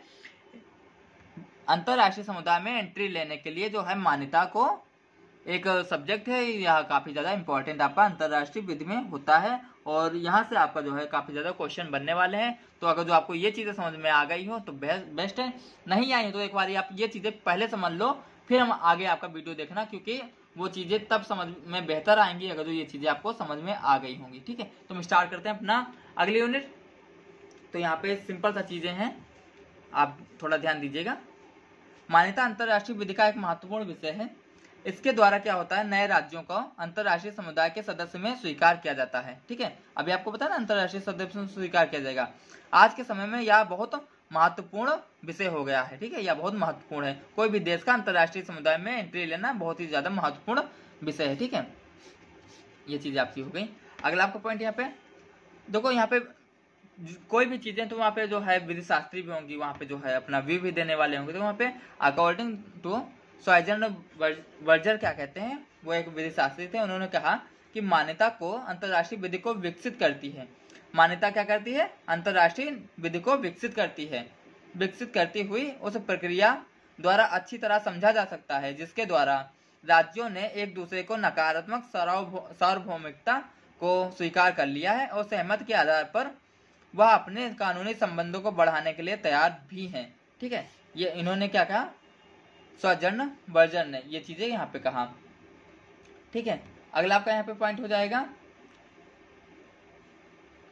इसकी अब परिभाषा क्या होती है। ठीक है, वर्जन ने एक चीज और कहा कि बर्जर जी ने स्वतंत्र राज्यों के संबंधों की तुलना क्लबों से की है। अगर तो यहाँ पे आपको क्वेश्चन बन सकता है कि किस जो है विधि शास्त्री ने जो है स्वतंत्र राज्यों की तुलना जो है क्लबों से की है। ठीक है, तो यहाँ पे आपका करेक्ट आंसर जो है बर्जर हो जाएगा, सॉजर्न बर्जर। ठीक है, ये आपका यहाँ पे एमसीक्यू क्वेश्चन बन सकता है। अगला आपका पॉइंट परिभाषा क्या होगी, कई विधि शास्त्री ने इनके लिए अपनी परिभाषा दी गई है, तो जिसमें से बहुत से इंपॉर्टेंट हैं, जैसे आपका प्रोफेसर ओपेनहाइम हो गए, फेनविक हो गए, या फिर इंस्टीट्यूट आपका इंटरनेशनल लॉ के अनुसार हो गया, या फिर केल्सन हो गए। ठीक है, या फिर आपका जो है फिलिप सी जेसप हो गया। तो ये सब आपको पढ़ने की आवश्यकता नहीं, हाँ, लेकिन जो मोस्ट है वो हम आपको बता रहे हैं।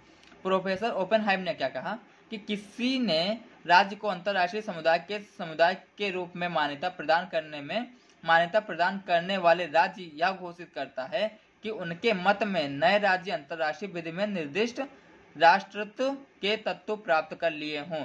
मतलब यहाँ पे क्या इन्होंने बोला कि आपको मान्यता तब मिल जाएगी जब वह उस मान्यता के लिए या फिर उस समुदाय में रहने के लिए कुछ इंपॉर्टेंट तत्व होते हैं, वो सारे तत्व अगर जो आप प्राप्त कर लेते हैं तो आपको जो है मान्यता दी जा सकती है या फिर मान्यता दी जाती है। ठीक है, इन्होंने ये चीजें बोली थी। अब मान लो आपको ये एग्जाम्पल से बताते हैं, जैसे मान लो आपको यहाँ से क्या होगा, मान लो सिंपल सा चीज है, जैसे आपको आगरा गए, आगरा में आपको ताजमहल में घूमना है, तो इसके लिए क्या होगा, पहले आपको आगरा जाना पड़ेगा। आगरा गए, उसके बाद क्या होगा कि आगरा गए उसके बाद आपको पैसा लगेगा ना, क्योंकि यहाँ पे घूमने के लिए कुछ चार्ज भी लगता है, तो यहाँ पे आपको चार्ज लगाना पड़ेगा। ये सब चीजें अगर जो आपके पास जब होंगी ना, तभी तो आप ताजमहल घूम पाएंगे। तो इसी तरह से अंतरराष्ट्रीय जो है समुदाय होता है, उसके सदस्य बनने के लिए कुछ आवश्यक तत्व होते हैं। अगर वो तत्व जो है देश प्राप्त कर लेता है तो उसको अंतरराष्ट्रीय समुदाय के अंदर मान्यता दे दी जाती है। ठीक है, इसमें अभी हम आपको एक चीज और बताएंगे कि मान्यता भैया दे दी जाती है, उससे फायदा क्या होता है, उससे लाभ क्या होता है। तो यहाँ पे अगला आपका पॉइंट हो जाएगा कि यहाँ पे एक विधि शास्त्री और थे, उन्होंने केल्सन ने क्या कहा कि किसी राज्य को तब मान्यता मिलेगी जब उसके 4 तत्व होंगे। तो इन्होंने बता दिया कि भैया 4 तत्व होते हैं तभी उनको मान्यता मिलेगी। वो 4 तत्व क्या क्या है, वह राजनीतिक रूप से संगठित हो, ठीक है, और उनका किसी निश्चित भूमि पर नियंत्रण हो। मतलब यहाँ पे है आपको, जैसे अभी आपको यहाँ पे एक कॉलेज के माध्यम से, स्कूल के माध्यम से बताया था ना, तो यहाँ पे आपका क्या होगा कि यहाँ पे देख लो, मान लो इसको मान्यता चाहिए थी ना, तो मान्यता इसको तब मिलेगी जब इनको जो है खुद की जो है इनके पास जमीन हो, तब इनको मान्यता मिलेगी ना। इसी तरह से अगर जो खुद का आपका मतलब देश है कोई, तो इसकी जो खुद का जो है देश, मतलब इसका जो है उस देश पे कब्जा हो, उसी की जो है सारी भूमि हो, ठीक है, तभी उसको जो है मान्यता दी जाएगी। उसके ऊपर अगर जो मान लो जैसे 1947 से पहले अगर जो इंडिया की बात की जाए, तो उसके ऊपर जो है आपका ब्रिटिश का जो कब्जा था, तो इसके ऊपर जो है तो ब्रिटिश वालों का जो है चीजें थी, वो लोग अपना राज कर रहे थे, तो जो है वहां पे एंट्री इंडिया को नहीं मिल सकती थी, ठीक है। लेकिन अब इंडिया को एंट्री है, ठीक है। तो ये चीजें आपकी, अगला आपका पॉइंट हो जाएगा कि यहाँ पे नियंत्रण हो, भूमि पर उसका नियंत्रण हो। और अगला आपका पॉइंट, या नियंत्रण प्रभावशाली हो। ऐसा नहीं केवल आपको जो है नियंत्रण, जैसे इंडिया की बात करें तो 1947 से पहले भाई इंडिया की जमीन तो थी, लेकिन प्रभावशाली नहीं था ना, क्योंकि इसके ऊपर जो है ब्रिटिश का कब्जा था। और ये आपको एग्जाम्पल के माध्यम से बता रहे हैं ना, ये तो नहीं कह रहे कि आपको जो है इंडिया जो है आपको एंट्री ली है या फिर जो है उसमें मान्यता ली है, ठीक है। ये आपको हम नहीं बता रहे हैं, ठीक है। यह नियंत्रण प्रभावशाली हो और तथा स्थायित्व की ओर बढ़ रहा हो। यह समुदाय पूर्ण रूप से स्वतंत्र हो। ऐसा नहीं कि आप जो है किसी के कब्जे में है तो आपको मान्यता मिल जाएगी, ठीक है। अब मान्यता के मत क्या हो जाएंगे, इसमें भी कई सारे मतभेद हुए या मत हुए। तो यहाँ पे मान्यता के मत क्या है कि इसके दो मत हैं, एक निर्माणात्मक मत और एक है उद्घोषणात्मक या प्रमाणात्मक मत। तो आपका जो है पहला जो है मत जो है निर्माणात्मक मत जो है वह जो है क्या हो जाएगा, इस मत के प्रवर्तक हीगेल, एजिलॉटी, हॉलैंड, न्यायमूर्ति लाटरपेट आदि ये लोग हैं, ठीक है। इसमें बोला गया कि राज्य राष्ट्रत्व को प्राप्त करता है तथा उसे अंतर्राष्ट्रीय क्षेत्र में अधिकार प्राप्त होते हैं। यह बात प्रक्रिया है जिसके द्वारा राजनीतिक समुदाय अंतर्राष्ट्रीय विधि के अंतर्गत राष्ट्र के परिवार का सदस्य बनकर अंतर्राष्ट्रीय व्यक्तित्व प्राप्त करता है, ठीक है। इसी मत के अनुसार राजनीतिक समुदायों द्वारा राष्ट्रत्व को प्राप्त होती है, ठीक है। लेकिन अंतर्राष्ट्रीय विधि में भाग लेना तभी पॉसिबल होता है जब उन्हें स्थापित राज्य की मान्यता प्राप्त हो जाती है। मतलब वहां पे जो पहले से राज्य थे उनकी अगर जो मान्यता प्राप्त हो जाएगी तब आपको जो है वहां पे एंट्री मिल जाती है। मतलब आपको वहां पे जो है आपको वहां पे सदस्य बना दिया जाता है, वहां पे आपको मान्यता प्रदान कर दी जाती है। आपका यहाँ पे जो है ये जो मत दिया गया या फिर जो यहाँ पे निर्माणात्मक जो आपका मत हुआ इसकी आलोचना भी हो, क्योंकि अगर जो कहीं पे जो है किसी चीज को बताया जाता है तो वहां पे जाहिर सी बात है उसकी आलोचना होना, मतलब उसके जो नेगेटिव पॉइंट होते हैं वो भी बताने जाने चाहिए और बताए भी जाते हैं, ठीक है। तो यहाँ पे आलोचना क्या हुई, तो उसमें बोला गया कि विदिशा स्त्रियों ने निर्माणात्मक मत की जो है कड़ी आलोचना की है, मतलब बहुत ही ज्यादा आलोचना की है। अकॉर्डिंग एडवर्ड कॉलिंस, मतलब एडवर्ड कॉलिंस के अनुसार क्या है कि राज्य के व्यवहार से यह पता चलता है कि यद्यपि बहुधा राज्यों तथा सरकारों को मान्यता प्रदान कर देते हैं जिनमें राष्ट्रत्व के गुण होते हैं, परंतु उन्होंने ऐसी कानूनों नियमों के प्रति अपना कोई सहमति को स्वीकार नहीं किया या प्रकट नहीं की जिनके द्वारा उनके ऊपर ऐसा कोई उत्तराधिकार नहीं होता है, उत्तरदायित्व तो नहीं होता। मतलब आप सिंपल के साथ यहाँ पे ये है कि देखो बहुत से राज्यों को मान्यता प्रदान कर देते हैं, लेकिन क्या होता है कि मान लो जैसे अगर जो मान्यता प्रदान नहीं करते हैं या फिर मान्यता प्रदान कर देते हैं, जैसे आपको अगर जो अधिकार दिया गया है तो तभी आप उसका जो है उत्तरदायित्व निभाएंगे। अगर मान लो आपको अधिकार ही नहीं दिया गया तो उत्तरदायित्व क्या निभाएंगे, कुछ नहीं ना। मान लो आप जो है सीएम है तो सीएम है ना, तभी तो आपके उत्तरदायित्व निभाएंगे अपने। अगर जो आप सीएम ही नहीं है तो उत्तरदायित्व क्या निभाएंगे, कुछ नहीं ना। तो उसी तरह से अगर जो आप वहाँ के मेंबर हैं तभी तो आप उत्तरदायित्व वहाँ के निभाएंगे, अगर जो आप मेंबर नहीं है तो आप उत्तरदायित्व नहीं निभाते हैं, ठीक है। और अगला आपका पॉइंट यहाँ पे निर्माणात्मक के और भी अवगुण हैं जिनको मान्यता ना मिलती है उसे अंतर्राष्ट्रीय विधि में ना तो कोई मान्यता मिलती है और ना ही कोई अधिकार मिलता है। मतलब जहाँ पे जिसे मान्यता नहीं मिली तो वहाँ पे जो है उनको कोई मान्यता भी नहीं होती और कोई अधिकार नहीं होती। जब अधिकार नहीं होता तो उत्तरदायित्व भी नहीं होता, ये आप लोग जानते हैं। जहाँ पे अधिकार नहीं वहाँ पे उत्तरदायित्व नहीं। जैसे अगर जो बात की जाए तो वहाँ पे सिंपल सा चीज आपको बताया ना, सीएम की वाली बात, अगर जो आपको अधिकार नहीं है वहां पे कुर्सी पे बैठने का तो उत्तरदायित्व क्यों निभाएंगे, नहीं निभाएंगे ना। अगला आपका यहाँ पे पॉइंट हो जाएगा, जैसे चीन को अमेरिका और पश्चिमी देशों ने बहुत समय के बाद मान्यता दी थी, उसके पहले उन्होंने मान्यता नहीं दी थी। और बांग्लादेश को देखा जाए तो बांग्लादेश को भारत और अन्य देशों ने मान्यता दे दी थी, लेकिन पश्चिमी देशों वालों ने समय लगाया, और जबकि दोनों के पास आवश्यक तत्व थे। मतलब भारत ने बांग्लादेश को मान्यता दे दी थी, और भारत जानते हो कि आपका पहले से ही सदस्य है, ठीक है। भारत ने बांग्लादेश को मान्यता दी, लेकिन पश्चिमी देश जो थे आपके उन्होंने मान्यता नहीं दी थी, ठीक है। और जबकि चीन के पास भी और बांग्लादेश के पास, दोनों के पास अपने अपने आवश्यक तत्व थे, वो लोग अपने जो है कर्तव्यों को भी निभा सकते थे, उनके पास क्षमता भी थी और भी उनका जो है अपना कार्य अच्छे से कर सकते थे, लेकिन तब भी उनको मान्यता में देरी हुई थी। अगला आपका पॉइंट उद्घोषणात्मक मान्यता, आपका उद्घोषणात्मक मत आपका, ठीक है। तो यहाँ पे आपके दो मत बताए थे ना, एक निर्माणात्मक मत और दूसरा उद्घोषणात्मक मत। तो इस दूसरे मत के अनुसार क्या होगा, मान्यता एक औपचारिक अभिस्वीकृत है जिसके द्वारा एक स्थापित तथ्य स्वीकार किया जाता है। मान्यता केवल यह सिद्ध करती है कि कोई राज्य अंतर्राष्ट्रीय विधि द्वारा निर्दिष्ट राष्ट्र तत्वों से परिभूत है। इस मत से बहुत शास्त्री, जैसे आपके जो है विधि शास्त्री हुए, उन्होंने सहमति दी है, जिसमें हॉल, विनेगर और बायरली, आपका पिटकोबेट तथा फिशर प्रमुख ये सब थे। क्योंकि आप ये लोग ये जानते हैं सब विदेशी नाम है तो थोड़ा उटपटांग होते हैं, ठीक है। अगला आपका पॉइंट यहाँ पे प्रोफेसर हॉल थे, उन्होंने बोला कि कोई भी राज्य राज्यों के परिवार का सदस्य या फिर अधिकार के रूप में तब बन जाता है जब उसके अंदर राष्ट्रत्व का जो है प्रदान की जाती है। मतलब उसको देश के अंदर की जो है चीजें जो है अच्छे से, अगर जो उनको राष्ट्र के प्रति जो है प्यार होता है, प्रेम होता है, तभी उनको चीजें प्रदान की जाती है, ठीक है। अगला आपका पॉइंट यहाँ पे ब्रायरली आपके जो थे ये भी एक विधिवक्ता थे, एक जो है विधि को अच्छे से समझने वाले शास्त्री थे। इन्होंने क्या बोला कि किसी ने राज्य को मान्यता प्रदान करना निर्माणात्मक नहीं बल्कि उद्घोषणात्मक कार्य है। इसके द्वारा किसी राज्य में राष्ट्रत्व के दो तत्व नहीं आते हैं, ठीक है। ये आपका पॉइंट हो गया। अगला आपका पॉइंट कि उद्घोषणात्मक मत की आलोचना भी हुई, क्योंकि आपको अभी बताया ना, कोई भी अगर जो मत होगा तो उसकी आलोचना होना जाहिर सी बात है। आलोचना होना भी जरूरी होता है, आप लोग जानते हैं। इसे भी बहुत से विधि शास्त्रियों की आलोचना की गई थी ना, इसमें भी बहुत से विधि शास्त्री थे जिन्होंने आलोचना की। तो उसमें से कुछ विधि शास्त्री थे जो आपके इंपॉर्टेंट नहीं थे, लेकिन हाँ स्टार्च वगैरह आपके इंपॉर्टेंट विधि शास्त्री रहे हैं। मान्यता केवल उद्घोषणात्मक कार्य है या पूर्णतः उचित प्रतीत नहीं होती। मतलब समझ रहे ना कि मान्यता केवल उद्घोषणात्मक कार्य, मतलब केवल आपको क्या होता है ना कि केवल घोषणा कर देना है, तो उसी तरह से मान्यता केवल घोषणा कर देने वाला कार्य है।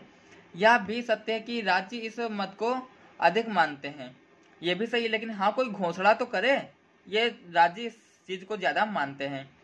जब किसी राज्य को मान्यता प्रदान की जाती है तो वह उद्घोषणात्मक कार्य होता है, बट उनमें भी कई ऐसे कार्य होते हैं जिनके लिए निर्णयात्मक मत आपका जो है कहा जाता है। उसमें भी कई ऐसे कार्य होते हैं जिसमें आपको निर्माणात्मक प्रगति का जो है वह कार्य होता है, ठीक है। अगला आपका पॉइंट, लेकिन दोनों मान्यता के लिए बहुत जरूरी होते हैं। इसी बात को ध्यान में रखकर आपके जो है स्टार्च जो शास्त्री हुए, विधि शास्त्री हुए, उन्होंने बोला कि मानना की सच्चाई दोनों मतों में दिखाई देती है, प्रतीत होती है, लेकिन भिन्न भिन्न तत्वों में एक या दूसरे से एक दूसरों का प्रयोग में आना जाहिर सी बात है। मतलब उद्घोषणात्मक में आपका जो है अगर जो मान्यता की बात की जाए तो उसमें आपका जो है निर्माणात्मक आ सकता है, और निर्माणात्मक में बात की जाए तो आपका उद्घोषणात्मक आ सकती है।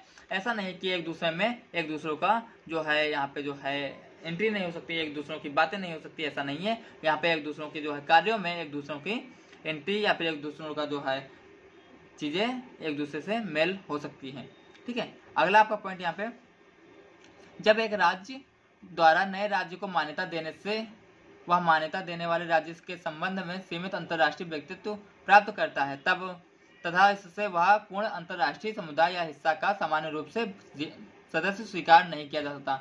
मतलब जैसे कोई भी मान्यता लेने जाता तो डायरेक्टली वो सामान्य रूप से सदस्य स्वीकार नहीं किया जा सकता, ठीक है।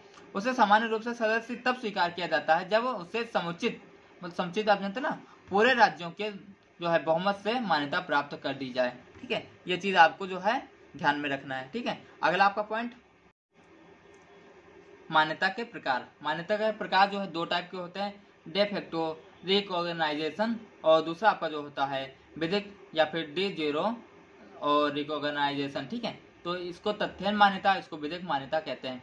तो आपका तथ्यन मान्यता हम पढ़ते हैं। तथ्यन मान्यता आपका क्या होता है, यह देखा जाए ना तो टेम्परेरी मान्यता के रूप में माना जाता है। तो अकॉर्डिंग सॉजर्न बर्जर के अनुसार यदि जब कोई राज्य पूर्ण या अथवा विधि मान्यता को देने से देर करता है तो वह प्रथम चरण में तथ्यन मान्यता को प्रदान करता है। मतलब जैसे आप जानते हैं ना, यहाँ पर आपको एग्जाम्पल के माध्यम से बता रहे हैं। देखो कोई भी चीज होती है, तो जैसे आपका कोई प्रोडक्ट है, इससे क्या हुआ कि सैमसंग ने बोला सिंपल सा आपका इसमें क्या बता रहे, जैसे योगी बाबा बोल रहे हैं, इसमें योगी बाबा क्या बोल रहे हैं कि उनको 1 करोड़ लैपटॉप या टैबलेट वगैरह जो भी है उनको बांटना है। तो एक साथ तो नहीं बांटेंगे, अभी न्यूज में था कि 25 से स्टार्ट होगा, तो कल 25 है, 25 से जो है वो बोले तो क्या करेंगे, ये सबसे पहले 1 लाख जो बांट रहे हैं, कल 25 से स्टार्ट कर दी, तो क्या हो जाएगा, तो इसी तरह से जैसे डायरेक्ट पूरा जो है एक साथ तो नहीं कर सकते ना, एक साथ बढ़ भी नहीं पाएगा, तो ये थोड़ा जो है अपना थोड़ा मॉडल का टाइप का, मतलब आप जानते हैं ना, इसको थोड़ा वो अपना स्टार्टिंग कर देंगे, मॉडल दे देंगे, ठीक है। तो अगर मॉडल सही चलता है तो अपना जो है चीज़ें और आगे आएंगी, ठीक है। या फिर अगर जो इसमें क्योंकि देरी लगेगी ना, और किसी चीज़ में अगर जो देरी लग रही तो इससे बेहतर होता है कि थोड़ी चीज़ें आप निकाल दो उसको और उसके बाद वो काम किया जाए, तो लोगों का सब्र भी हो जाता है और इतना देरी का भी एहसास नहीं होता। तो उसी तरह से मान लो मान्यता देने में उसको देर होती है तथ्य, ठीक है, तो वहाँ पे क्या होती है, तथ्यहीन मान्यता दे दी जाती है। तो तथ्यहीन मान्यता को देने का कारण यह होता है कि हम डायरेक्टली या पूर्ण विश्वास नहीं कर सकते, या संदेह होता है कि वह स्थायी है या नहीं होगा, है मतलब आपका कोई सदस्य वह स्थायी होगा या नहीं होगा, हम डायरेक्टली विश्वास नहीं कर सकते ना, उसके ऊपर जो है संदेह भी होता है। अगला आपका पॉइंट, जैसे देखा था ना, किसको आपको 1 लाख रुपए भेजने हैं, तो 1 लाख रुपए आप डायरेक्ट नहीं भेज सकते ना, आप क्या करते हैं, पहले आप जो है अगर जो आप जैसे गूगल पे, फोन पे वगैरह से सेंड करते हैं ना, तो वहाँ पे आप क्या करते हैं, पहले 10 रुपये सेंड कर देते हैं, एक बार आप चेक कर लेते हैं, हाँ सही जा रहा है ना। अगर सही नहीं जा रहा ना, आपको संदेह होता है ना, क्योंकि इतनी बड़ी चीज़ें होती है और ऐसे अगर चली गई तो वापस नहीं आती हैं, चाहे रुपए हो, चाहे विधि हो, चाहे कहीं पर मान्यता हो, तो ऐसी चीज़ें वापस नहीं आती। तो उसी तरह से पहले ये इनको चेक कर लेते हैं कि भाई संदेह अगर जो उनका होता है, या फिर जो है मान लो पहली बार वो कर रहे हैं ना किसी देश के लिए, तो संदेह होता है या फिर उनको पूर्ण विश्वास नहीं होता, तो वो क्या करते हैं, तथ्यहीन मान्यता दे देते हैं।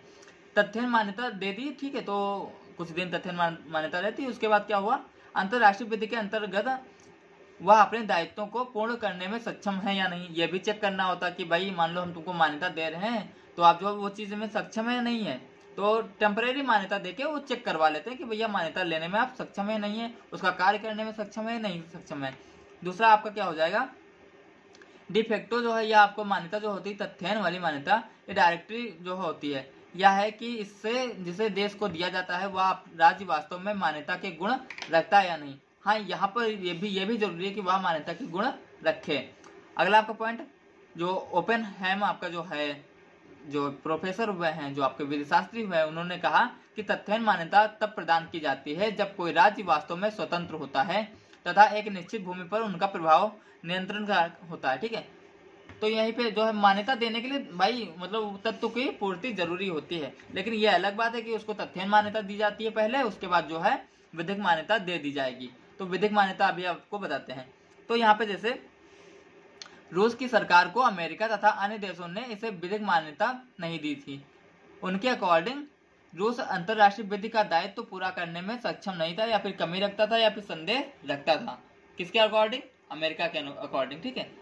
तो ये आपका जो है तथ्यहीन मान्यता हो गई, मतलब डायरेक्ट मान्यता नहीं दी जा सकती, ठीक है। संदेह जिसके ऊपर होता है या फिर जो है ऐसा लगता है कि भैया ये कर्तव्य पूरा नहीं कर पाएगा, उसको तथ्यहीन मान्यता दी जाती है, ठीक है। और ये मान्यता जो है वापस भी ले जा सकती है और ली भी जाती है। अगला आपका पॉइंट यहाँ पे विधिक मान्यता। विधिक मान्यता क्या होती है कि यह मान्यता तब प्रदान की जाती है जब मान्यता प्रदान करने वाले राज्य के अनुसार मान्यता दिए जाने वाला राज्य या स्वीकार कर लेता है, या फिर मान्यता के सभी आवश्यक गुण होते हैं, तब राज्य अंतरराष्ट्रीय समुदाय को सदस्य बनने के योग्य होता है। मतलब वहाँ पे जो है सभी, मतलब जैसे वहाँ पे जो पहले से मेंबर थे उनको अगर जो क्लियर हो जाती है कि भैया हाँ इस बंदे को ये मान्यता दे दी जाए, ठीक है, तो वहाँ पे विधिक मान्यता दे दी जाती है। विधिक मान्यता देने के बाद वापस नहीं ली जा सकती है, ये आप ध्यान में रखना, ठीक है। According professor H.A.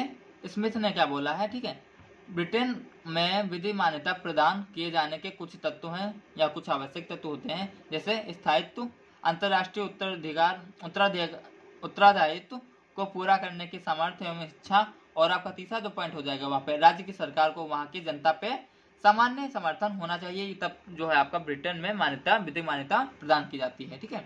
अगला आपका पॉइंट यहाँ पे विधि मान्यता अंतिम मान्यता होती है, इससे दिए जाने पर वापस नहीं लिया जा सकता, ठीक है। विधि मान्यता आपकी अंतिम मान्यता होती है, इसको मान लो दी जाती है तो इसको वापस नहीं ली जाएगी, ठीक है। आप यहीं पे आपका तथ्यहीन मान्यता को वापस ले लिया जाता है। अगला आपका पॉइंट विधिक मान्यता के परिणाम, ठीक है। तो मान्यता के आपको परिणाम क्या हो जाएगा, मान्यता के विधिक परिणाम।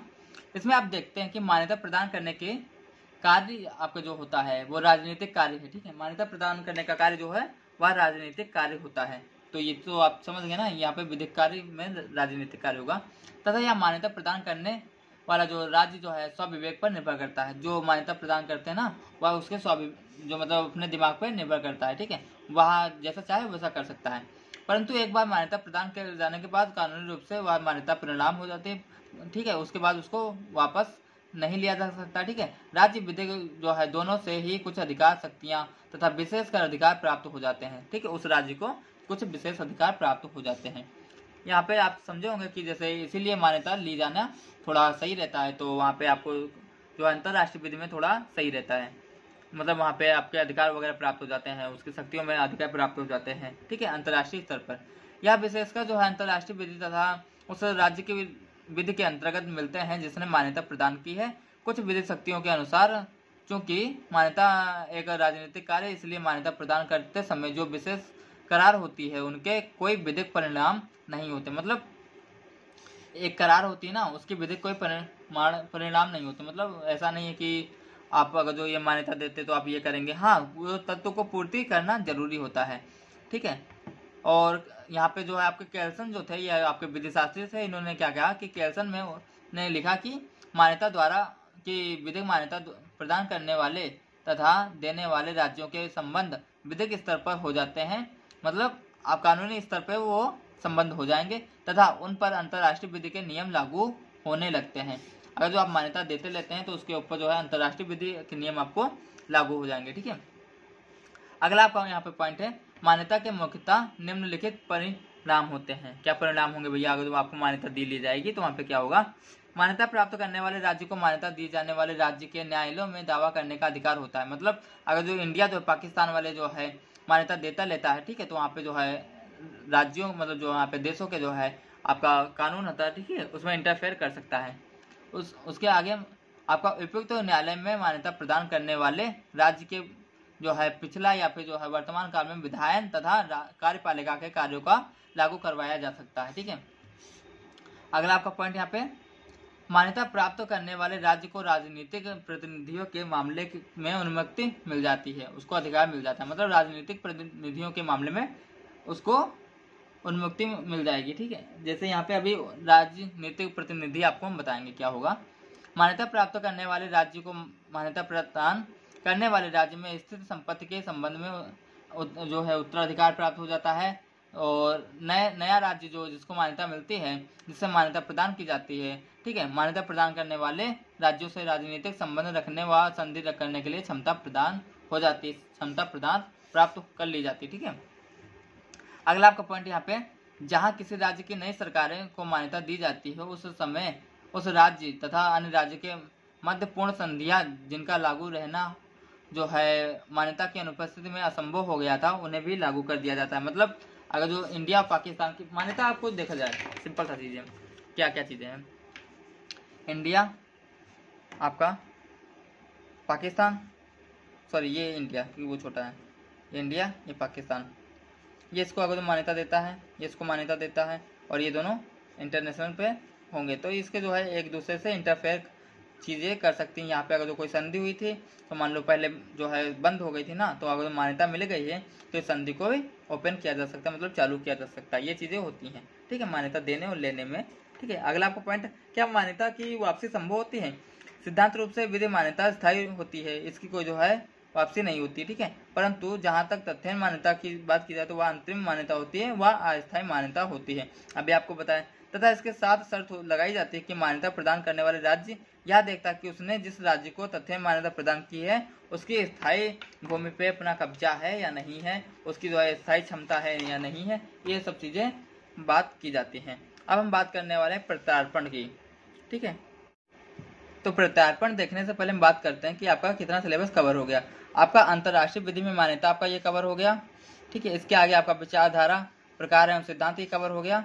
इसके आगे आपका मान्यता के विधिक परिणाम ये आपका कवर हो गया, ठीक है। अब आपका एक छोटा सा टॉपिक बचा है प्रत्यार्पण, इसको हम भी कवर करते हैं। ये छोटा सा टॉपिक तो भले है लेकिन ये आधे यूनिट से कम नहीं है, ठीक है। हम इसको प्रत्यार्पण को भी कंप्लीट करते हैं, ठीक है। प्रत्यार्पण आपका क्या होता है? प्रत्यार्पण हम आपको बता रहे हैं, जैसे आपका ये क्या हुआ, ये इंडिया हुआ, ये आपका क्या हुआ, मान लो ये पाकिस्तान हुआ, ठीक है। तो यहाँ पे इंडिया का कोई पर्सन है, यहाँ पे ये जो यहाँ पे गलत काम कर रहा है, गलत काम मतलब यहाँ पे कोई अपराध किया, ये अपराध करके क्या हुआ ये अपराध करके जो है पाकिस्तान भाग गया। अब पाकिस्तान भाग गया तो इंडिया की जो यहाँ पे जो सुप्रीम कोर्ट है, जो हाई कोर्ट है, जो पुलिस है, ये सब चीज़ें इंडिया के अंदर काम करेंगे, इंडिया के बाहर तो जाएंगे नहीं। ठीक है, तो मान लो इसने कोई ऐसा अपराध किया जो काफ़ी ज़्यादा दिक्कत वाला, जैसे अगर मान लो चोरी वगैरह की है या फिर और भी चीज़ें, तो मान लो जैसे कोई छोटा सा काम है तो उसके लिए ज़्यादा नहीं चीज़ें होती हैं। लेकिन हाँ, मान लो कोई बड़ा सा अपराध किया, जैसे अभी आपका विजय माल्या देखा जाए तो विजय माल्या क्या हुआ भैया, नीरव मोदी वगैरह क्या हुए, ये लोग पैसा लेके भाग गए, तो अपराध ही तो है, गलत चीज़ें है ना। तो इनका क्या हुआ, ये गलत चीज़ें हैं, तो ये क्या करते हैं, विदेश में भाग जाते हैं। तो विदेश में भाग गए तो विदेश में तो आप जा नहीं सकते, तो क्या हुआ, देश को मतलब थोड़ा देखा जाए ना तो थोड़ा बेकार भी लगता है, और थोड़ा जो देखा जाए तो देश अपने में जो है सोचा जाए ना तो लज्जित महसूस करना वाली केस हो जाती। तो इसके लिए क्या किया, ये तो इंडिया की बात नहीं, सारे देशों की बात हो गई थी। तो यहाँ पे एक चीज़ बोली गई कि देखो, यहाँ से मान लो कोई जो है बंदा अपराध करके यहाँ पे जा रहा है, कोई भी देश में जा रहा है, तो यहाँ से बंदा या फिर ये सरकार जो है इस बंदे को जो है क्या करे, सजा दे, या फिर ये सरकार जो है इस बंदे को उसी देश में वापस लौटा दे जहाँ का ये नागरिक है। ठीक है, तो इसको क्या कहते हैं, इसको प्रत्यार्पण कहते हैं। और ये चीज़ें हम आपको बताने वाले हैं, प्रत्यार्पण। ठीक है, तो अगर जो ऐसी चीज़ें थी तो नीरव मोदी वगैरह वापस क्यों नहीं आए, तो उनको सरकार ने वापस क्यों नहीं किया, तो ये सब चीज़ें हम आपको अभी बताते हैं। ठीक है, लेकिन हाँ, प्रत्यार्पण का मतलब ये होता है कि मान लो कोई बंदा आपके देश से किसी दूसरे देश में अपराध करके चला जाता है, तो जो है प्रत्यार्पण के सिद्धांत के अनुसार ये होता है कि उस देश मतलब जहाँ पे वो गया है तो वहाँ की सरकार जो उसको सजा दे, या फिर उस बंदे को जो है वो जो है जहाँ का वो नागरिक है वहाँ पे भेजे, या फिर जो है जहाँ पे उसने जो है पाप किया मतलब अपराध किया है तो वहाँ पे वो भेजे। ठीक है, अगला आपका पॉइंट यहाँ पे हो जाएगा प्रत्यार्पण। ये आप परिभाषा समझ गए, और इसमें जो है बहुत से आपके जो है प्रोफेसर हुए, उन्होंने परिभाषा दी है। तो ग्रोसेस ने क्या बोला है कि ग्रोसेस बोले हैं, प्रत्येक देश का यह कर्तव्य है कि वह अपराध करने वाले व्यक्ति को स्वयं दंड दे या फिर उससे राज्य को उसी राज्य में लौटा दिया जाए। ठीक है, आपको अभी ये चीज बताएं। ठीक है, जहां उसने अपराध किया है। अंतर्राष्ट्रीय विधि में प्रत्यार्पण मुख्यतः द्विपक्षीय संधि पर आधारित होता है। सिद्धांत रूप में राज्य किसी विदेशी नागरिक को शरण देने में अपना अधिकार समझते हैं। ये चीज बहुत गलत है, मतलब द्विपक्षीय के रूप में होता है तो दूसरे राज्य जो है मतलब दूसरे देश जो है उसको शरण दे देते हैं, मतलब कहते नहीं कि भैया वापस जाओ, ये चीजें गलत हैं। ठीक है, तो जैसे विजय माल्या आप देखो इंडिया नहीं वापस आ पा रहा है भैया, क्योंकि उसको दूसरे राज्यों मतलब दूसरे देश ने शरण दे दिया है। अगला आपका पॉइंट, प्रोफेसर हाइम क्या बोलते हैं कि राज्य सदैव विदेशियों को शरण देना अपना अधिकार समझता है, लेकिन ये गलत बात है। अतः प्रत्यार्पण के संबंध में अंतर्राष्ट्रीय विधि का प्रथम संबंधी कोई सार्वभौमिक नियम नहीं होता। मतलब प्रत्यार्पण के संबंध में जो है अंतर्राष्ट्रीय विधि का कोई जो है ऐसा नियम नहीं है जो सार्वजनिक मान्य मतलब सार्वभौमिक नियम हो जिसके द्वारा राज्यों को प्रत्यार्पण उत्तरदायित्व हो, ऐसा कोई अंतर्राष्ट्रीय में नहीं है। मतलब नियम विधि में जो है सार्वभौमिक नियम नहीं है। प्रत्यार्पण का उद्देश्य क्या होता है, अब आपको ये क्लियर समझ में आएगा। देखो ये चीजें हम आपको समझ में आए। देखो सामान्यतः सभी राज्य या अपने देशों में कंट्रोल कर सकते जानते हैं कि भारत है तो भारत के अंदर कंट्रोल करेगा, चीन है तो चीन अपने अंदर कंट्रोल करेगा। तो क्या होता है, जैसे मान लो अपना देश है, यहाँ पे कोई पर्सन रहता है, इसने क्या किया, इसके ऊपर मतलब पूरे देश पे जो है आपका भारत सरकार का कब्जा है। ठीक है, तो यहाँ पे जो है कोई पर्सन रहता है तो भारत सरकार का कब्जा है, तो वहाँ पे अगर यहाँ देश में कोई चीज़ गलत करेगा तो भाई गवर्नमेंट उसको देख लेगी, वहाँ पे कोर्ट पुलिस वगैरह है वो सब देख लेंगे। उसके बाद मान लो वो पर्सन जो कोई अपराध करता है, मान लो यहाँ पे कोई अपराध करके क्या करता है, वो कोई पर्सन ना अपराध करके वो क्या हो गया, अपराधी पर्सन हो गया ना, इंडिया में हो गया। उसके बाद क्या होता है, मान लो जो है क्या हुआ, विदेश भाग गया। जब विदेश भाग गया तो वहाँ पे दूसरी गवर्नमेंट है तो वहाँ पे जो अपनी जो गवर्नमेंट होगी ना वो इंडिया की गवर्नमेंट, वो जानो देखा जाए ना तो वहाँ पे उसकी अधिकारिता नहीं चलेगी, मतलब उसका जो कंट्रोल शून्य हो जाएगा। तो अब विदेशी सरकार का क्योंकि अधिकारिता होती है, वहाँ पे उसका अधिकार होता है, तो अपने जो है देश वालों को थोड़ा शर्मिंदा होता है, मतलब चाहे जो भी देश हो उसको शर्मिंदा या फिर असहाय लज्जित होना पड़ता है। ठीक है, तो उसके लिए एक अंतर्राष्ट्रीय विधि जो है सरकार आपकी जो सरकार थी वो कहाँ गई, मान लो वो सरकार गई अंतर्राष्ट्रीय विधि के पास, अंतर्राष्ट्रीय विधि के पास वो गई तो अंतर्राष्ट्रीय विधि ने क्या किया भैया, एक सिद्धांत दे दिया, प्रत्यार्पण का सिद्धांत। ठीक है, अब ये सिद्धांत जो होता है तो ये सिद्धांत के अनुसार क्या होगा, आपको बताया कि सिद्धांत क्या होगा क्योंकि प्रत्यार्पण क्या होता है। इसके अनुसार ये हुआ कि ये जो सिद्धांत होता है ये संधियों पे आधारित होता है। ये चीज ये जो है प्रत्यार्पण का उद्देश्य आपको यहाँ पे कंप्लीट हुआ। ठीक है, अगला आपका पॉइंट, प्रत्यार्पण के संबंध में राज्यों का विधिक दायित्व। ठीक है, तो यहाँ पे आप देखिए कि प्रत्यार्पण के संबंधों में राज्यों को कोई सामान्य कर्तव्य नहीं होता। ठीक है, वो राज्यों पर डिपेंड करता है कि भैया वो प्रत्यार्पण मानते हैं नहीं मानते हैं, ये राज्यों पर डिपेंड करता है। इसीलिए जो है जो अपराधी होते हैं वो यहाँ से दूसरे देश चले जाते हैं। ठीक है, वो वहाँ पे जो है वो अपना कब्जा हो जाता है, मतलब वो वहाँ पे रहने लगते हैं। ठीक है, क्योंकि वो जो विदेशी देश है या फिर जो दूसरा देश है वो इसका जो है कोई जो है मान्यता नहीं देता, मतलब कोई सामान्य कर्तव्य नहीं समझता है। अगला आपको पॉइंट, प्रत्यार्पण द्विपक्षीय संधि पर निर्भर करता है। ठीक है, ये आपका मोस्ट इंपॉर्टेंट पॉइंट है, क्योंकि पूछता है यहाँ पे आपका एमसीक्यू क्वेश्चन आएगा प्रत्यार्पण जो है कौन सी संधि पर निर्भर करता है, तो आप वहाँ पे द्विपक्षीय टिक करेंगे। अगला आपका पॉइंट, प्रत्यार्पण को आदेश विद्यमान प्रत्यार्पण संधि के प्रावधानों के अनुसार ही होता है। और अगला आपका पॉइंट, प्रत्यार्पण संधि की अनुपस्थिति में अंतर्राष्ट्रीय विधि के सिद्धांत प्रत्यार्पण करने के अधिकार के मान्यता प्रदान नहीं करते। अगला आपका पॉइंट, वापस करना उसे सौंपना सिद्धांतों के अनुसार होता है। अभी आपको पता ना प्रत्यार्पण में क्या होता है। प्रत्यार्पण संधि की अनुपस्थिति में कोई विधिक उत्तरदायित्व नहीं होता है, अकॉर्डिंग टू कंट्री के दिमाग पे होता है भैया, जो राज्य चाहे वो अपना प्रत्यार्पण में करे, चाहे जो है किसी अपराधी को वापस करे, चाहे तो ना वापस करे, वो उसके माइंड पे होता है। ठीक है, अगला आपका पॉइंट यहाँ पे हो जाएगा कि आपका राजनीतिक अपराधियों का प्रत्यार्पण। यहाँ पे क्या होता है, राजनीतिक अपराधियों का प्रत्यार्पण। यहाँ पे ये होता है कि इंटरनेशनल के संबंध में जो है यह एक इम्पॉर्टेंट रूल होता है, आप लोग जानते हैं, और राजनीतिक अपराधियों के विषय में प्रत्यार्पण नहीं होता है। ऐसा आरंभ जो 1780 में किया गया था, जब फ्रांस क्रांति हुई थी। क्या हुआ, राजनीतिक जो अपराधी होते हैं उनके संबंध में जो प्रत्यार्पण का कोई भी विषय होता ही नहीं है, ये बोल दिया गया। ये स्टार्टिंग जो है 1780 में हुआ, फ्रांस से हुआ, फ्रांस की क्रांति से हुआ। ठीक है, अधिकतर राज्य प्रत्यार्पण से मना कर देते हैं। ऐसा कौन बोला, एडवर्ड कॉलिंस ने बोला कि अधिकतर राज्य प्रत्यार्पण से मना कर देते हैं। बाद में और भी देशों ने राजनीतिक अपराधियों के प्रत्यार्पण से सहमति दी, मतलब राजनीति जो पहले एक देश बोला, मान लो रूस बोला, उसके बाद अदर भी देश आते गए, उन्होंने भी प्रत्यार्पण, जैसे राजनीतिक अपराधियों के लिए प्रत्यार्पण होता है ना, वहाँ पे सहमति अपनी अपनी दे दी। तो वो जानते हो अगर सभी लोग सहमत देंगे ना तो वो नियम बनने में देर ना लगती है। ठीक है, अगला आपका पॉइंट, ऐसा वर्तमान में भी सभी देशों में सहमत हुई है। ठीक है, इस सिद्धांत को लागू करने के बहुत कठिनाइयाँ होती हैं। सबसे ज्यादा कठिनाई तो होती है इसकी परिभाषा, क्योंकि इसकी परिभाषा कोई ढंग की है नहीं, क्योंकि बहुत सी परिभाषा दी गई लेकिन सभी परिभाषाएं जो है सफलतापूर्वक नहीं रही और ना ही सफल हो पाई। अगला आपका पॉइंट हो जाएगा, राजनीतिक अपराधी के अर्थ के सीमित करने के लिए अंतर्राष्ट्रीय प्रयास। ठीक है, यहाँ पे अगला पॉइंट आपका ये है, ये आपका हो जाएगा कि कठिनाई सबसे अधिक उम्र, आप जानते हैं ना चीजें, अगर जो राजनीतिक वाला हो जाएगा तो यहाँ पे आपका क्या हो जाएगा, कठिनाई सबसे अधिक उम्र जट इन मामलों में होती है, क्योंकि इसकी परिभाषा बहुत ज्यादा दिक्कत वाली होती है।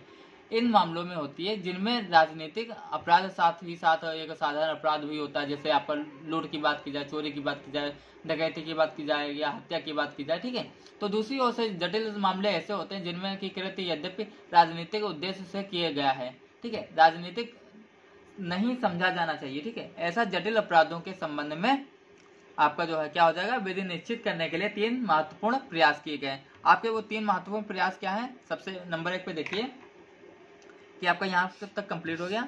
आपका अगला क्या हो जाएगा कि जो प्रयास किए गए वो क्या है कि 1881 की रूसी योजना। इसके बाद आपका देखेंगे 1882 में स्विट्जरलैंड द्वारा समस्या के हल का प्रयास। ठीक है, इसके आगे भी हम आपको बताएंगे कि तीसरा प्रयास कौन सा रहा। तो आपका पहला जो प्रयास यहाँ पे रहा, तो आपका क्या रहा कि 1881 में की रूसी योजना। ठीक है, इस योजना के अनुसार आपका क्या रहा कि 1881 में आपके जो सम्राट अलेक्जेंडर द्वितीय की हत्या जो थे, अलेक्जेंडर द्वितीय आप जानते हैं ना, अलेक्जेंडर जो है किसका नाम था, सिकंदर का, सिकंदर को अलेक्जेंडर कहा जाता है। ठीक है, तो ये दूसरा सिकंदर था। अलेक्जेंडर द्वितीय की हत्या से प्रभावित होकर रूस ने बड़ी शक्तियों के ब्रुसेल्स में सम्मेलन के आमंत्रित किया, जिससे इस प्रस्ताव में विचार किया गया कि हत्या या हत्या करने का प्रयास राजनीतिक अपराध ना माना जाए, परंतु इंग्लैंड तथा फ्रांस के भाग ना लेने के कारण उक्त प्रस्तावित सम्मेलन ना हो सका। ठीक है, ये चीज आप देखिएगा, सम्मेलन ना हो पाए, क्योंकि यहाँ पे बोला गया कि हत्या को भैया राजनीतिक अपराध ना माना जाए, ये चीजें, तो यहाँ पर भी ये चीजें सफल नहीं हुई। अगला आपका पॉइंट यहाँ पे 1882 में स्विट्जरलैंड द्वारा समस्या के हल का प्रयास करने की कोशिश की गई। तो इसमें क्या हुआ, 1891 में स्विट्जरलैंड ने एक प्रत्यार्पण संबंधी प्रस्ताव को पेश किया था, ठीक है, उसको पारित किया। इस अधिनियम के अनुच्छेद मतलब आर्टिकल 10 आपका था, उसमें क्या बोला गया कि राजनीतिक अपराधों के लिए प्रत्यार्पण न करने के सिद्धांत आपको जो है उसे स्वीकार कर लिया जाएगा, ठीक है, और कर लिया गया था भी।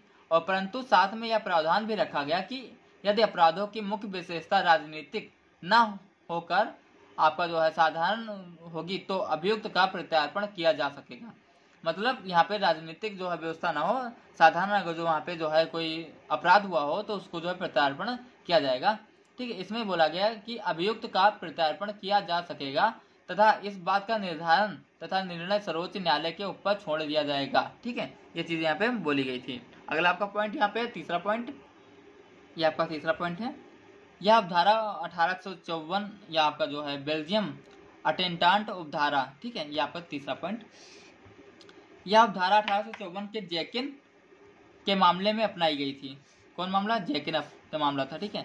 और इस धारा के अनुसार किसी विदेशी सरकार के प्रधान या उप प्रधान, इस उपधारा के अनुसार किसी विदेशी सरकार के प्रधान या उसके परिवार को किसी सदस्य की हत्या की राजनीतिक अपराध नहीं समझा जाएगा। बहुत से यूरोपीय राज्यों ने इसी प्रकार के उपधारा को पारित किया था, ठीक है। तो ये चीजें यहाँ पे हो जाएगी। अभी यहाँ पे चीजें काफी ज्यादा दिक्कतें वाली थी, लेकिन हाँ चीजें यहाँ पे कहानी वाली थी, तो कहानी यहाँ पे समझाने का कोई मतलब नहीं, क्योंकि कहानी आपका जो है क्या क्या केस हुआ, कौन सा केस हुआ, कैसे हुआ, मतलब क्या क्या हुआ था, नेपोलियन वगैरह की यहाँ पे बात की गई थी, तो उसका कोई मतलब नहीं, क्योंकि वो आपके एग्जाम में आएगा नहीं, तो आपका टाइम वेस्ट करने का कोई फायदा नहीं है, ठीक है। अगला आपका यहाँ पे पॉइंट हो जाएगा कि प्रत्यार्पण में आपकी भारतीय की स्थिति क्या है, मतलब भारत की क्या स्थिति। तो यहाँ पे देखा गया प्रत्यार्पण अधिनियम 1962 की धारा जो 31 है, इसमें क्या हुआ कि उपधारा का अनुसार यदि अभियुक्त को प्रत्यार्पण जिस अपराध के लिए मांगा जा रहा है वह राजनीतिक या अभियुक्त न्यायालय के सम्मुख या सिद्ध कर देता है कि जिस अपराध के लिए दंडित करने का आपका जो प्रयास किया जाता है या जा रहा है, ठीक है, वह राजनीतिक है, तो उसका प्रत्यार्पण नहीं किया जाएगा। उसको सिद्ध करना होगा कि यह जो है जो मैटर था यह राजनीतिक था, तो उसको प्रत्यार्पण नहीं किया जाएगा। अगर जो उसका मैटर राजनीतिक नहीं था तो उसका प्रत्यार्पण किया जाएगा। अतः इस संबंध में केंद्र सरकार यह पाती है कि अभियुक्त को प्रत्यार्पण करना उचित नहीं होगा, तो वह अभियुक्त को छुड़वा सकती है, ठीक है। वो केंद्र सरकार पर डिपेंड करता है कि प्रत्यार्पण करना है या नहीं करना है, ये दोनों चीजें हो जाती हैं। इसमें दोहरी अधिकारिता का आपका जो है अपराधिकता का नियम चलेगा, क्योंकि जिस अपराध के लिए प्रत्यार्पण होता है वह अपराध दोनों संबंधित देशों, आपका जो प्रत्यार्पण करने वाले या प्रत्यार्पण मांगने वाले जो देश होते हैं वो अपराध में घोषित होना चाहिए, ठीक है। तो ये चीज आपका हो जाएगा। अगला आपका पॉइंट यहाँ पे जो हो जाएगा वो आपका प्रत्यार्पण के संबंध में कुछ जो है शब्द हो जाएगा या जो आपके प्रतिबंध हो जाएंगे, क्या हो जाएंगे तो वो भी आपको देख लेते हैं, ठीक है। जैसा कि आपको जो जानते हैं ना, अभी आपको बताया कि वर्तमान समय में अंतर्राष्ट्रीय विधि में आपका प्रत्यार्पण मुख्यतः शर्तों के बीच संधियों पर आधारित होता है। आप जानते हैं संधियों पर आधारित होता है, ठीक है।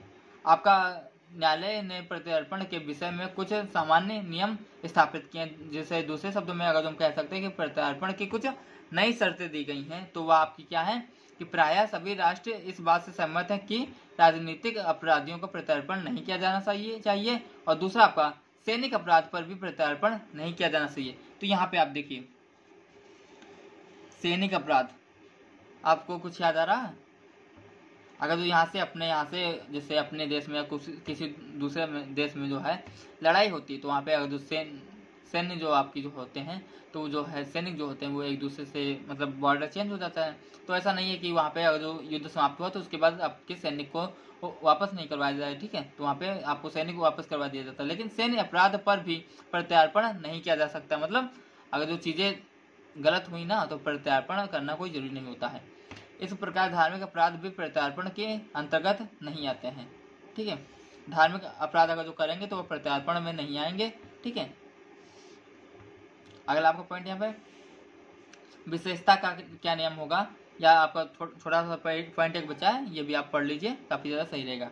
किसी अपराधी को प्रत्यार्पण किसी अपराध विशेष के लिए होता है, वह देश उस अपराधी के विरुद्ध वही मुकदमा चला सकता है जिसके लिए उसका प्रत्यार्पण हुआ है, ठीक है। ऐसा नहीं कि अगर जो आपको ने सजा कोई मतलब आपने वो काम जैसे अपराध कोई दूसरा किया है लेकिन आपको सजा किसी दूसरे के लिए मिल रही, तो ऐसा नहीं होता है। आपने जो अपराध किया है उसके लिए जो है आपको सजा मिलेगी, और ये चीजें कोई दूसरा भी देश चला सकता है। जैसे जहाँ पे आप जाते हैं तो वहां पर भी ये चीजें चलाई जा सकती हैं, ठीक है।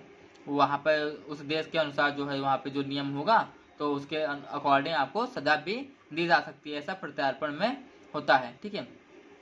अगला आपका यहाँ पे जो पॉइंट हो जाएगा वो आपका, और यहाँ एक चीज प्रत्यार्पण में, आप प्रत्यार्पण में जानते हैं कि अगर जो मान लो जैसे प्रत्यार्पण मांगने वाला देश कोई साक्षी भी उपस्थित अगर जो करता है तो जिसके आधार पर वह अभियुक्त जो है प्रत्यार्पण करना चाहता है, ठीक है। तो वह जो है जब तक वह जो है अभियुक्त का प्रत्यार्पण आरोप विशेषता जो है सीमित उद्देश्य के लिए होता है, ठीक है। तो वह आरोप तब तक जो है सीमित उद्देश्य के लिए होता है जिसके विरुद्ध मुकदमा चलाया जा सकता है, अन्यथा अभियुक्त को सौंपने वाला देश के साथ धोखा होगा। ये चीजें यहाँ पे प्रत्यार्पण में बताई गई हैं।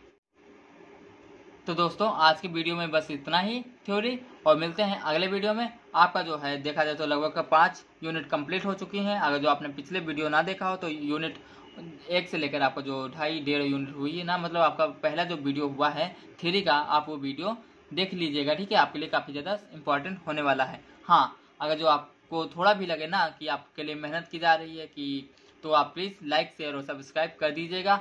हाँ, और सब्सक्राइब करने से पहले आप एक देख लीजिएगा कि आप नोटिफिकेशन बेल को ऑन कर लीजिए, क्योंकि जब यहाँ से वीडियो अपलोड की जाएगी तो आपको सबसे पहले वीडियो मिले, इसलिए आप जो है नोटिफिकेशन बेल को ऑन कर लीजिए।